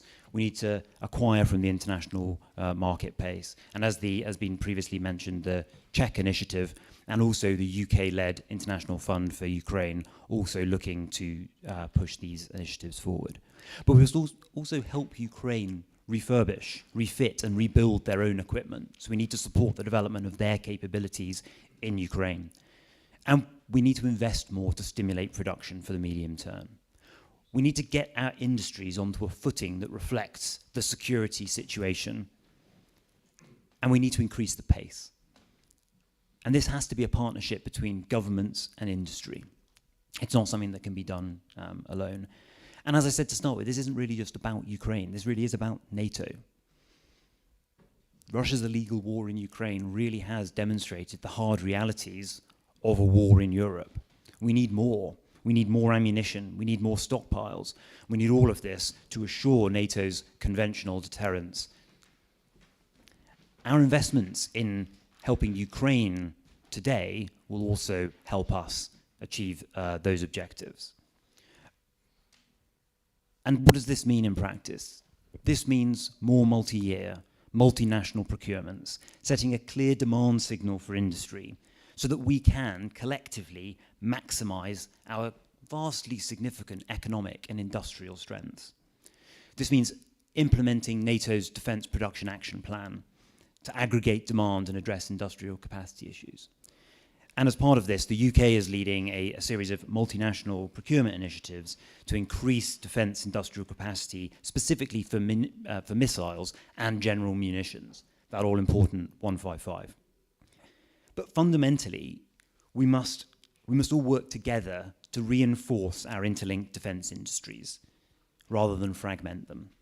We can't afford inefficiency, and we must work to a common set of NATO standards, as this is exactly what Ukraine has been looking for. Now, Europe is fundamentally upping its game in this space, but we need to do more, and we need to do it faster. Now, in the UK, we currently spend more than £1 billion a year on munitions procurement, repair, and plans are in train to increase this substantially. But our existing efforts to scale up our industries and the finance available to them just need to be accelerated due to the international context. And we need to do this nationally and collectively. I mean, fundamentally, in sort of wrapping up, the war in Ukraine, Russia's illegal war, provides an imperative that cannot be ignored. And allies need to step up, ensure we're spending at least 2% on defence, and provide a clear demand signal to our industries to enable this to translate into the capacity that is necessary to deliver what is required. So let's be clear, the outcome of this war is in many respects down to our collective will. The economies of Ukraine's Western friends are many, many, many times bigger than Russia's. And we really must make that count. Carl, over to you. Thank you. Can I steal your working mic? Well, thank you very much for the opportunity to express a view, and I'll offer a perspective from the NATO staff. Matthew has asked me to skip through transformation, executability, capability, NATO command structure, the link with industry. So forgive me, but I'll canter through quite quickly in the next 5 minutes or so. But very happy to return to any of the specifics in Q&A. But as I go through, I would just ask you to bear in mind that the magic that we're trying to conjure from the sum of all these initiatives is a confidence that we can get the right forces to the right place at the right time.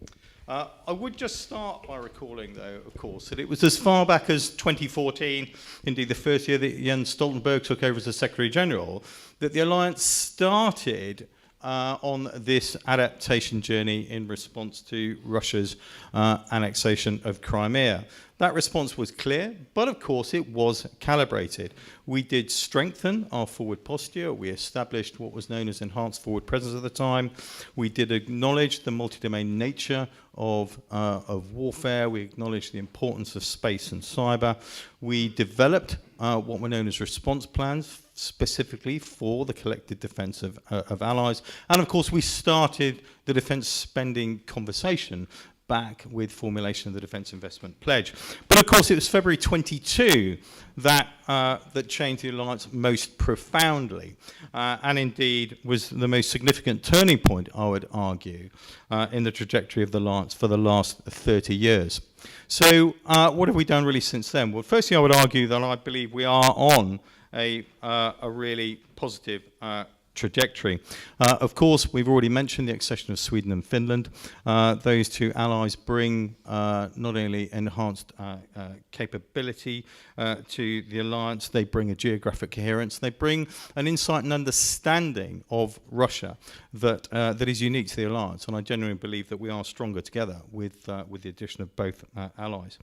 Of course, we have a new conceptual framework for how we go about the primary purpose of the alliance. We have a new strategic concept. We have the triumvirate of best military thinking, a new military strategy, a concept for how we employ the force today, and a concept for how we develop the force into the future.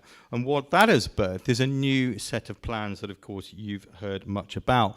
But practically, what those plans are doing, they're driving the transformation of our command and control. SHAPE down in Mons is transforming itself into a genuinely strategic warfighting headquarters for the totality of SACEUR's AOR. We have a new Joint Force Command over in Norfolk that's making itself fit for purpose for command of Northern Europe, Europe and the Atlantic and Northern Europe. We have the Joint Support and Enabling Command in Ulm, with a specific focus, of course, on the challenge of sustainability and reinforcement, something we've neglected in the past. And we're about shortly to have advice from our two strategic commanders about how we match our larger land headquarters to specific geography and functions, the cause specifically. And that is going to be a real door opener to a series of problems that we've struggled to dissect previously. Those plans are also driving a new way of how we're getting at capabilities that I'll come on to, and it's making us think in a more detailed fashion about how we transit our reinforcing forces to where they're required. Really importantly, and touched on before, they're allowing a basis for us to exercise in a different way, and people have already spoken about steadfast defender, but I would argue that those plans are allowing the transition to exercises being used as a rehearsal to refine, test, and familiarise our forces with the war plans. Of course, the next thing we've done through the NATO force model is restore mass. And I would argue one of the lessons we should take out of Ukraine, despite the promises of technology tomorrow, automation, uncrewed systems, is that there is an irreducible requirement for mass. And so the alliance has moved away from a mechanism that sourced relatively small force contributions on a rotational fashion for the discretionary operation to larger forces at readiness, organised in peacetime for their prospective role, and allies have recognised the all-in nature of the collective defence challenge, and I say that is now reflected in some really bold offers from nations. We've already spoken about the UK offer into that model, and that is a really significant change that's making a big difference to the availability of forces and indeed executability of the plans. There is also work going on as to the authorities required by SACA, again a deeply important element of the puzzle to ensure that we can strengthen deterrence in peacetime, to avert war if we can, and also to ensure that we can conduct the preparatory movements required for defence. Following on from that, work has accelerated on movement, resupply and reinforcement of forces through the JSEC. That has, I believe, led to new levels of cooperation between allies and NATO collectively working with the EU. What we're also now able to do is to fill in the gaps in our inventory of forces and capabilities, and that has led to a completely new approach to the defence, the NATO defence planning process. It has always been core, but in many ways, as had been previously, it was slightly peripheral, but it's now very much at the heart of things, as defence planning has aligned with operations planning, as we deliver a bolder level of ambition for the alliance centred on collective defence. And we're about to issue the most demanding set of capability targets to allies, I would say, in two generations. That defence planning is also encouraging innovation and transformation. We need to learn the lessons from Ukraine. People have already spoken about the Defence Investment Fund and indeed the Diana incubator. But again, that I think is going to accelerate modernisation across the force as required. It's also allowing us to plan better for industrial capacity. We've heard about the Defence Action Plan that's allowing us to aggregate demand. It's allowing the NATO Support and Procurement Agency, NSPA, to be used in a more proactive way. Since the DPAP was signed last July, there's something like $10 billion worth of contracts being signed for ammunition collectively through the NSPA, where in the smaller allies would just not have had access to industry without those sort of collaborative arrangements. Of course, our thinking remains centred on deterrence, and specifically the nuclear aspects of deterrence. In many ways, the nuclear adaptation journey started a little bit later than the conventional journey, but it is now in full swing. All three nuclear allies are modernising their forces. Others are investing in their ability to provide support to the nuclear force package, and there's work ongoing to ensure that our posture and our plans keeps pace with the changing threat. And then penultimately, civilian resilience, again, been a focus area now for some years, but remains deeply important. Not only resilience within civil society to ensure that the basic functions of government and society continue to work, but also how the private sector can assist the military in the event of war. And then lastly, I would just touch on defence spending. I want to very eloquently link to the future debate on this. We've heard a lot about progress against the Defence Investment Pledge this year, but I think as we look at capability targets that are probably about a third more demanding in what we need to resource the plans, along with the precedent of Cold War spending levels, I would agree there is a debate to be had about should allies, or will allies need to spend nearer 3%. And I don't believe this is Trump-proofing. This is absolutely the reality of the 2, perhaps even 3 theatre challenge that we now collectively face. There are, of course, big debates, forward defence versus manoeuvre, conventional versus nuclear deterrence, the fight tonight versus fight tomorrow, that balance between mobilisation and modernisation, how we attract and retain the people we need, and of course how we sustain defence spending at the levels. But I would say that I think we now have a clarity that we've not had before of what the major building blocks are and the logic between them. We now have a very clear articulation of the threat through the strategic concept.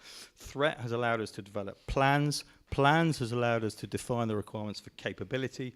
Capability will allow us to better define investment, and investment will define defence production. So I would say we're in actually a pretty positive place. Thank you.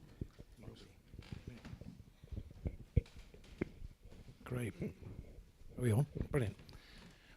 Thanks, Carl. That was fantastic. That was a great tour de force, actually, the whole bit, and compliments. Hopefully, what I'm going to say as well, from an industry perspective, a little bit as well. So, Matthew said I was supposed to come here and disrupt. And anyone who knows me from old, and there's a lot of old friends in here, know that that's a red rag to a bull. So what I'm going to do is give you a little bit of a bit more challenge to NATO at 75, and actually highlight 1 or 2 of the areas that could do better, because so far we haven't quite done that, because we've got a good scorecard, and it has been going well. So I spent 35 years in the British Army, as Matthew alluded to, and I left as the military assistant to Stu Peach when he was the chair of the military committee here a few years ago now. And I went from there into a major US tech company. And I currently run, from an industry perspective, all of that US tech company's engagement across the NATO enterprise, as well as in the EU defence. So I'm now equipped to let everyone know why I'm taking this from an industry perspective. So that's what I'm going to give you, hopefully. So there's basically 2 parts to industry, and the first part's been covered really well by Gareth, and actually has been alluded to by Carl really nicely, and that are the defence prime companies. So they've been around for some time. They're well suited to NATO's acquisition methodologies, and indeed NATO's acquisition methodologies and length of time for procurement and so on are very much reflected across all ministries of defence, across the whole alliance, if not the whole world in some cases. So it's slow. And it's slow by design, because that's how public money gets financed for equipment budgets. And again, Gareth alluded to that well. It's slow because it tends to be platform-based. And because of that, away it goes. It takes time to procure. And we have acquisition staffs who have evolved over the years to protect public money by making sure things are done in a fair and transparent way, particularly in the alliance. Now, that is fantastic in many ways, and why the defence prime companies are very good at adapting to it, building long-term relationships and being able to expand. But what they have to do, and it's been alluded to already, I'm not going to dwell too much on it, is they have to now take their part in terms of generating resilience. Resilience is the big word of the year, not just from NATO 2030, as has been mentioned first thing this afternoon, but in the round anyway. Article 3 basically says we all turn up to NATO ready to go. That's resilience, and that is something that, again, industry has almost a job to make sure that it is part of. Now, how do you do that? If Julian Linley French had been here, the great professor, he'd have said today that because his dissertation was in this, that the British were able to win the Battle of Britain because they had a lot of factories that had already been built. And when the right aeroplanes came along from industry, not from the ones that were being procured by the Royal Air Force, they were able to put them into production a lot faster because they had the factories in place. We don't have the factories in place in Europe. We do in the United States. What does that mean? It means all the ammunition that Carl referred to and others, which is critical, and it's mainly 155, as Ukraine tells us, and it always was, artillery ammunition, is largely going to come across the Atlantic and into Rotterdam. Then it has to go further upstream and into the European theatre from there. And I'll allude to this a bit more as to why that's important.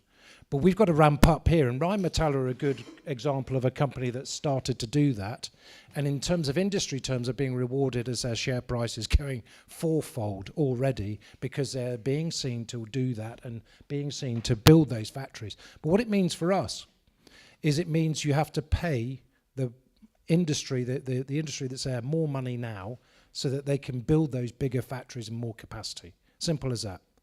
That improves the resilience. So there's going to be an extra increase in the budget, I would predict, onto defence prime companies in order for them to fulfil their, incentivise them to fulfil their obligation to be able to build stuff faster, particularly ammunition, if things go wrong and NATO fails to deter. That's the first part. So I'll leave that at that for now, because what I really want to take on is the real challenge in industry, because the defence prime companies face this as well. Because this is the thing that makes the difference to them right now, and that is emerging disruptive technologies. AI in particular is changing the way warfare is being done. It's changing the world, the way the world is being done. And it's happening at a lot more of a pace than we even realized. And where that's happening more than anywhere else is in the field of autonomy. And although the car manufacturers and the vehicle manufacturers, for example, in the ground environment, are finding it difficult to find money to invest in it, the technology is there. I just conducted a study for Allied Command Transformation into feasibility of logistics vehicles to make a huge difference to JSEC, as Carl alluded to, and also Supreme Allied Command Europe's logistics plans. Within 2 years, it is feasible to have logistics trucks moving autonomously with humans in the loop to guard them, to do various bits and pieces and protect them, going from Rotterdam to Cologne. That would have a huge impact in the ability to move logistics and a huge impact in NATO's plans in the round. Because often we get a little bit too focused on the last mile for technology, especially with Ukraine doing as we are. There's lots of robot vehicles being experimented with. And they're there, but they don't have necessarily yet that advancement in AI brain power, if you like, to actually make a huge difference. Where they have a massive chance of making a big difference to the battlefield is in the really boring bit called logistics, which is the most important part, as Ukraine's taught us time and time again, particularly with 155 ammunition. So that sort of tech in the autonomy world is changing things. And I'll come on to another example in a second. But essentially, how do you do it? And how do you change that way of fielding things faster, getting that technology in quicker, making sourcing work? Well, I stumbled upon this by having been in defense and then having been in industry. And the simple solution is, and everyone knows it, is better industry partnering. Well, everyone's been saying that for 20, 30 years. No one's actually suggested how you do better industry partnering in defense. So I've sort of stumbled across one solution, and you can take it or leave it, but I think it works, particularly for the defense tech industry. And that is fundamentally, the way that you do this is you don't allow tech companies to come and lobby you, continually lobby you for what their tech can do. Because I spoke to Ben Keyes, the first Sea Lord recently, who said he's sick to death of companies coming up to him, waving glossy brochures and saying, look what we can do for you in the AI field, look at what we can do. And the pressure then being put on from lobbyists to then accept that technology when you don't quite need it. What you have to do is partner up with with industry intelligence companies, research companies across. That's your start point. If you go to research companies, you immediately open up a huge amount of intelligence for the whole marketplace, not just defense companies. And there are a lot of civilian companies that can do stuff in defense. If only A, they wanted to because acquisition processes are difficult, and B, they knew they could. So you partner up with intelligence companies that exist. And then what you do from there is once you partner up with them, you get them to help you create a vision and a strategy. You own it. You don't get lobbied. And once you've got that and you own your AI, for example, and what you want to do with AI, then you go to the companies and source it. And you look at ecosystems of companies cooperating to make sure that that can come together. That is how you do it. And then once you've done that and you've gone from a sourcing processes, because you pick fully independent companies, and what does that mean? You pick companies that have their own ombud system or ways of proving they're genuinely independent. Why? Because when you then ask them to source, what those companies can do is give you the best, genuinely the best solution from the marketplace for your fair and transparent, your public funding. That then, coupled with industry on industry quality assurance, is the way that then you can bring stuff in quicker and faster. And it works. At the moment, it takes NATO something in the rounds of just to get software in 3 to 4 years on a procurement cycle. It doesn't work. There's been some good efforts made by the Office of the CIO recently, but in the private sector, to source technology from concept to co-creation with industry to actually laying down a contract takes 90 days now. In the tech industry, 90 days. That's where we've got to get to, because the big threat that we're facing right now is our lack of ability to field at pace and the speed of relevance, whereas our other enemies acting on their own potentially can do that. So that's the big message I've got. Last thing I'm just going to quickly wrap up on is there's another bit of tech that's going to happen, and that's over in the High North, which we haven't really mentioned. And Carl's talked about some of the headquarters that might be competing to provide security for NATO in the High North. Basically, Europe's geo-economic situation is going to change in 10 to 15 years, and that again is down to AI-driven autonomy, shipping, container ships going over the top of the world in a contested space, because Russia's all over it, and someone has to provide security to do that. That's 10 to 15 years out, and in NATO sort of planning terms, that would be a good subject to really start to get a grip of. But then you've got to understand, who's going to provide that security? Is it NATO? Or because it's a European and UK benefit, does it therefore have to come from the Europeans to do that? And I think the answer is going to be proven that the Americans are going to be less inclined to provide security for something that fundamentally comes back and forth from Europe. So someone's got to make that call in the future. And organisations, for example, like the UK Joint Expeditionary Force, which is without a doubt, as a blank canvas of cooperation, the best place to start for innovation concepts, and the best place to look to cooperate potentially as its own incubator is a good thing. And finally, people have mentioned Diana, and well done to Ingrid for raising it. Diana is the best disruptor NATO has created in recent years. It is run by a managing director who rolls his sleeves up and is physically out there nurturing startup companies today.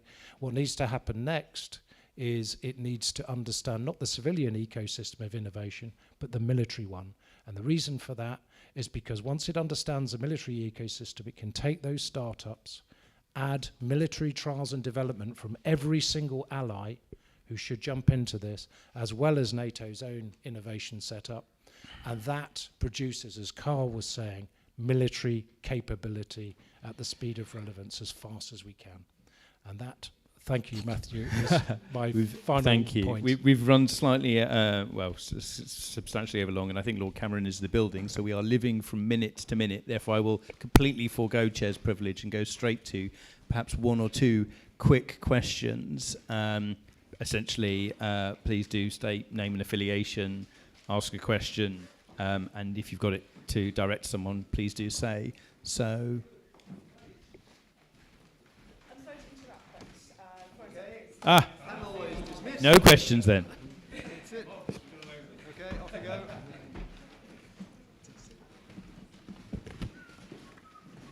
go. Ladies and gentlemen, delighted to welcome Foreign Secretary Lord Cameron, hot foot from the NATO Foreign Ministers meeting. We've spent a couple of hours here talking about the issues on NATO's agenda. You are the best placed of all, Foreign Secretary, to tell us about them. No introduction needed. My old boss back. It's delightful to see you. I could just say perhaps that since your nomination in November, I don't think you've spent a day at home. I mean, you've been absolutely throwing yourself into the thick of all the diplomacy in this crisis-ridden world, not least Ukraine and supporting Ukraine and making NATO strong to do that. So we are all delighted to hear you, and the floor is yours, Foreign Secretary. Thank you very much. Thank you, everyone. Thank you, Peter. I woke up listening to Peter Ricketts this morning on my radio, and now at tea time, I feel you've bookended my day. So thank you very much. Great to be here in this house that has many memories for me, as you can imagine. I think of all those European councils where I spent late nights and early mornings here, and it's very good to be back. 75 years. NATO is 75 years old. I am 57 years old, but I hope there's more than just the symmetry of that I bring to this discussion. I feel I played my part in NATO's development. I'm very proud that I chaired that 2014 NATO conference in Cardiff, when I think at that stage only 3 countries met the 2% spending floor, not ceiling, floor, and now we're at a situation where over 20 countries out of the 32 meet that target, and NATO is incomparably stronger. And I always feel that NATO wasn't something I had to learn about or understand. I feel I grew up with it. I was born and brought up just between Greenham Common, where the cruise missiles were stationed, and Aldermaston, where our nuclear program was centered. The first country and countries I visited as an adult were the Soviet Union and Eastern Europe. So I never needed reminding or understanding of the vital importance of NATO in our national life. And it's been extraordinary, having supported it all through its quiet years, years in which some people wondered whether it had a functioning brain. I never lost faith in NATO. I always kept the faith in NATO, and it's great to be celebrating its 75th anniversary, and a 75th anniversary when it is so much stronger today than it has been for years. And today, of course, at the NATO Foreign Ministers meeting, we welcome Sweden for the first time as a full participant. And to bring 2 countries, Finland and Sweden, into NATO, both so highly capable militarily, so financially strong, so knowledgeable about their region and their military obligations, definitely makes NATO stronger. I wanted just to talk in my 10 minutes, because you've had a long day. Why is NATO so successful? What is next for NATO? And what will truly determine its success or failure in the years ahead? Why it's so successful? I think you have to go back to 1948 and something Ernie Bevin said. He said when they founded NATO, decisions we take now will be vital to the future peace of the world. And that was absolutely prophetic and right. But I think the heart of NATO's success is its incredible simplicity. The simplicity of Article 5, that an attack on one is an attack on all, is something that all participants and all people could understand.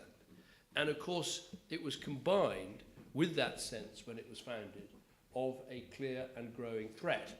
And most of NATO's life has had that clear threat, and we certainly have that today.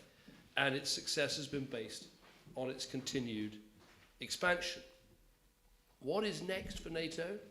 Well, it's clear that while NATO is not a participant in the conflict in Ukraine, the outcome of what happens in Ukraine is, in my view, absolutely vital to the future of Ukraine. And that is why, one of the reasons why Britain so strongly supports Ukraine's struggle. I was meeting earlier with the Slovak foreign minister, and I pointed out something that not a lot of people know, which is my closest, not living, but relative who was in politics before me from my family was a man called Duff Cooper, who resigned in 1938 because of the Munich conference and the decision to dismember Czechoslovakia. And to me, what we face today is as simple as then. We have a tyrant in Europe who's trying to redraw borders by force, and there are 2 choices. You can appease that approach, or you can confront that approach. It is undoubtedly the right thing to confront it, and that is what we're doing by giving Ukraine such strong support. And I very much see with Ukraine there are 2 futures that are open to NATO and to Europe and to countries like Britain. There is a future where we support Ukraine, where Putin does not win in Ukraine, where Ukraine recovers its territory and is capable of having a just peace. And that future is an incredibly bright one for Britain, for Europe, for NATO. It's a future where NATO will be strong, everyone will see the strength of its alliance. Everyone will recognize that Ukraine should be and will be a part of NATO, and the capability of NATO will have grown even stronger. And people will see that we in the West are capable of standing up to a threat of this magnitude. But there is another future for NATO, for the West, for Britain, and that is one where we allow Ukraine to fail, we allow Putin to succeed, and the celebrations will be held mostly in Moscow and, of course, in Beijing and in Tehran and in North Korea. And that is a very bleak future, not only because I believe other European countries would be at risk, but I think all of the world would look around at America and Britain and European powers and wonder how willing we were to stand up for our allies, how reliable we were as an ally.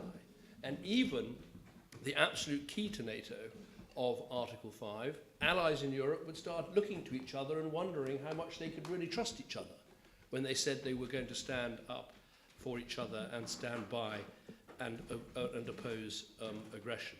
So I think the biggest test for European nations is this issue of Ukraine, and that is why it is my #1 priority as Foreign Secretary and something that this government is giving so much effort and thought and resources to. But of course it's not the only threat and the only issue that NATO has to face in terms of what is next. We face an incredibly dangerous and difficult and disputational world with so many conflicts. We have the instability in the Middle East, instability in Africa, more conflicts in Africa than perhaps we've had for the last 40 years. And of course we had a timely reminder last week with the issue of China's cyber attacks on the very heart of our democracy, that we face threats not only in terms of the Russian threat, but also the threat that we face of instability to our south, and of course the issues emerging out of the Indo-Pacific into our own region. And NATO has a role to play in addressing all of those threats. And the UK is determined to support all of the NATO strategies in dealing with those threats.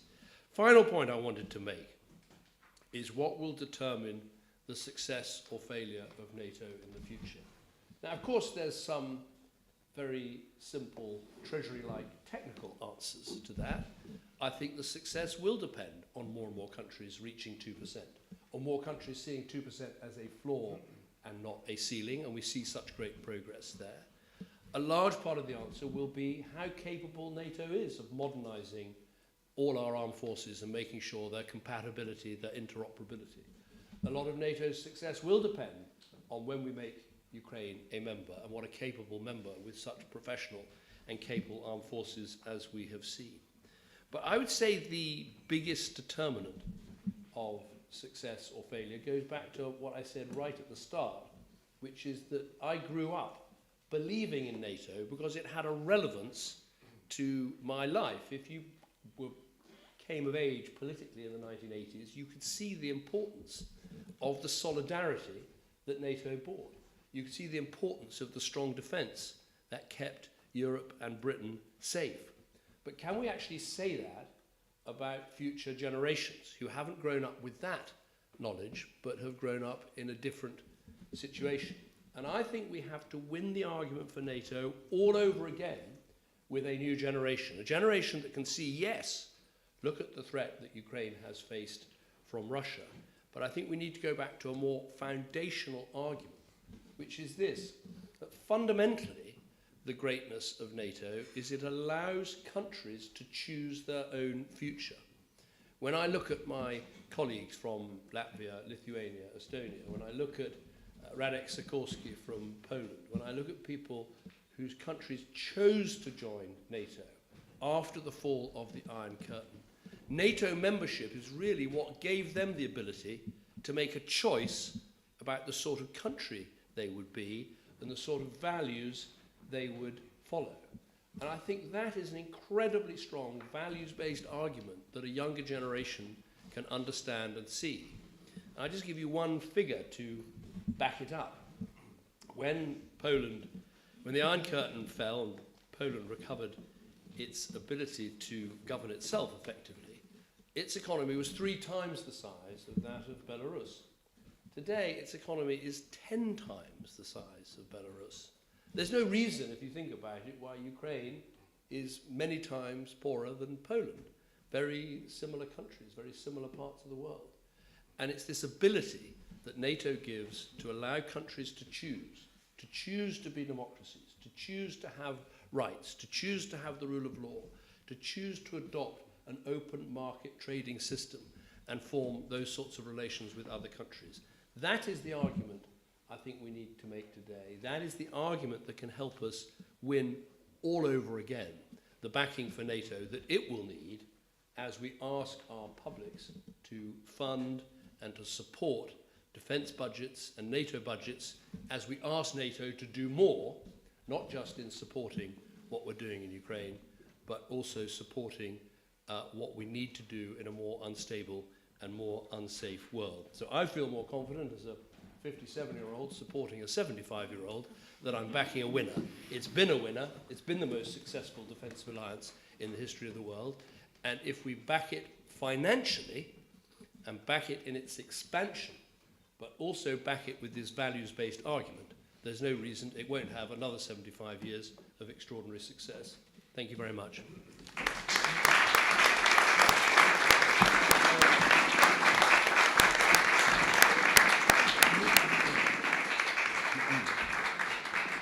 Well, there's an inspirational message from our Foreign Secretary to close off this conference.